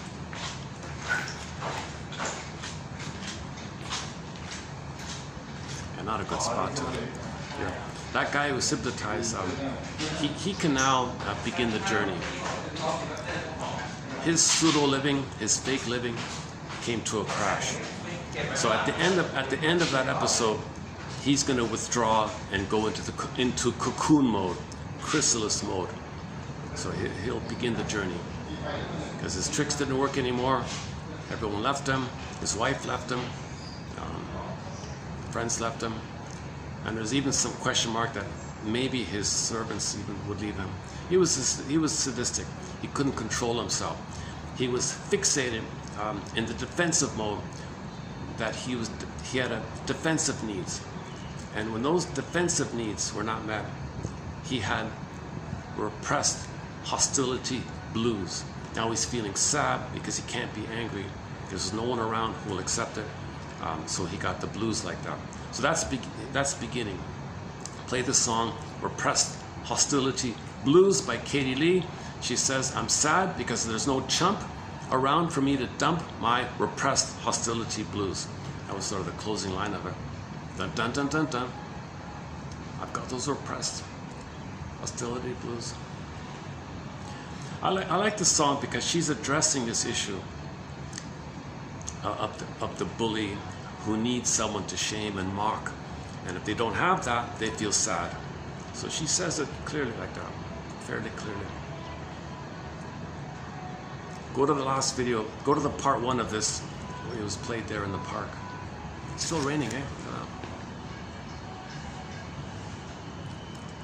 Okay, let's go outside. I'll dig up the umbrella. Let's just sit in the rain for a bit. Yeah. Give me a minute here. 1 sec. Okay, so your mission. Yeah, that was your mission. So submit it for your approval. Should you choose to accept it, for your consideration. For your consideration. Okay, like Robert Bly says, read a little bit. Something catches your interest. Just go on. Like, what else comes to mind? When you feel something, you say to yourself, I must have a very good reason for feeling this, or sensing this, feeling or sensation. What's the hardest thing about this feeling or sensation? And again, I must have a very good reason for feeling this. So that's validating your feelings, accepting your feelings, self-compassion, that you have a good reason for feeling this. And more might come up, more information might come up. Now you're making it conscious.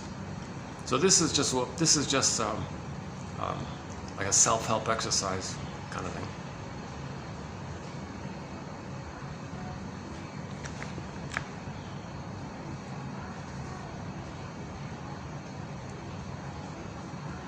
Okay, let's take it outside. Hold on a second.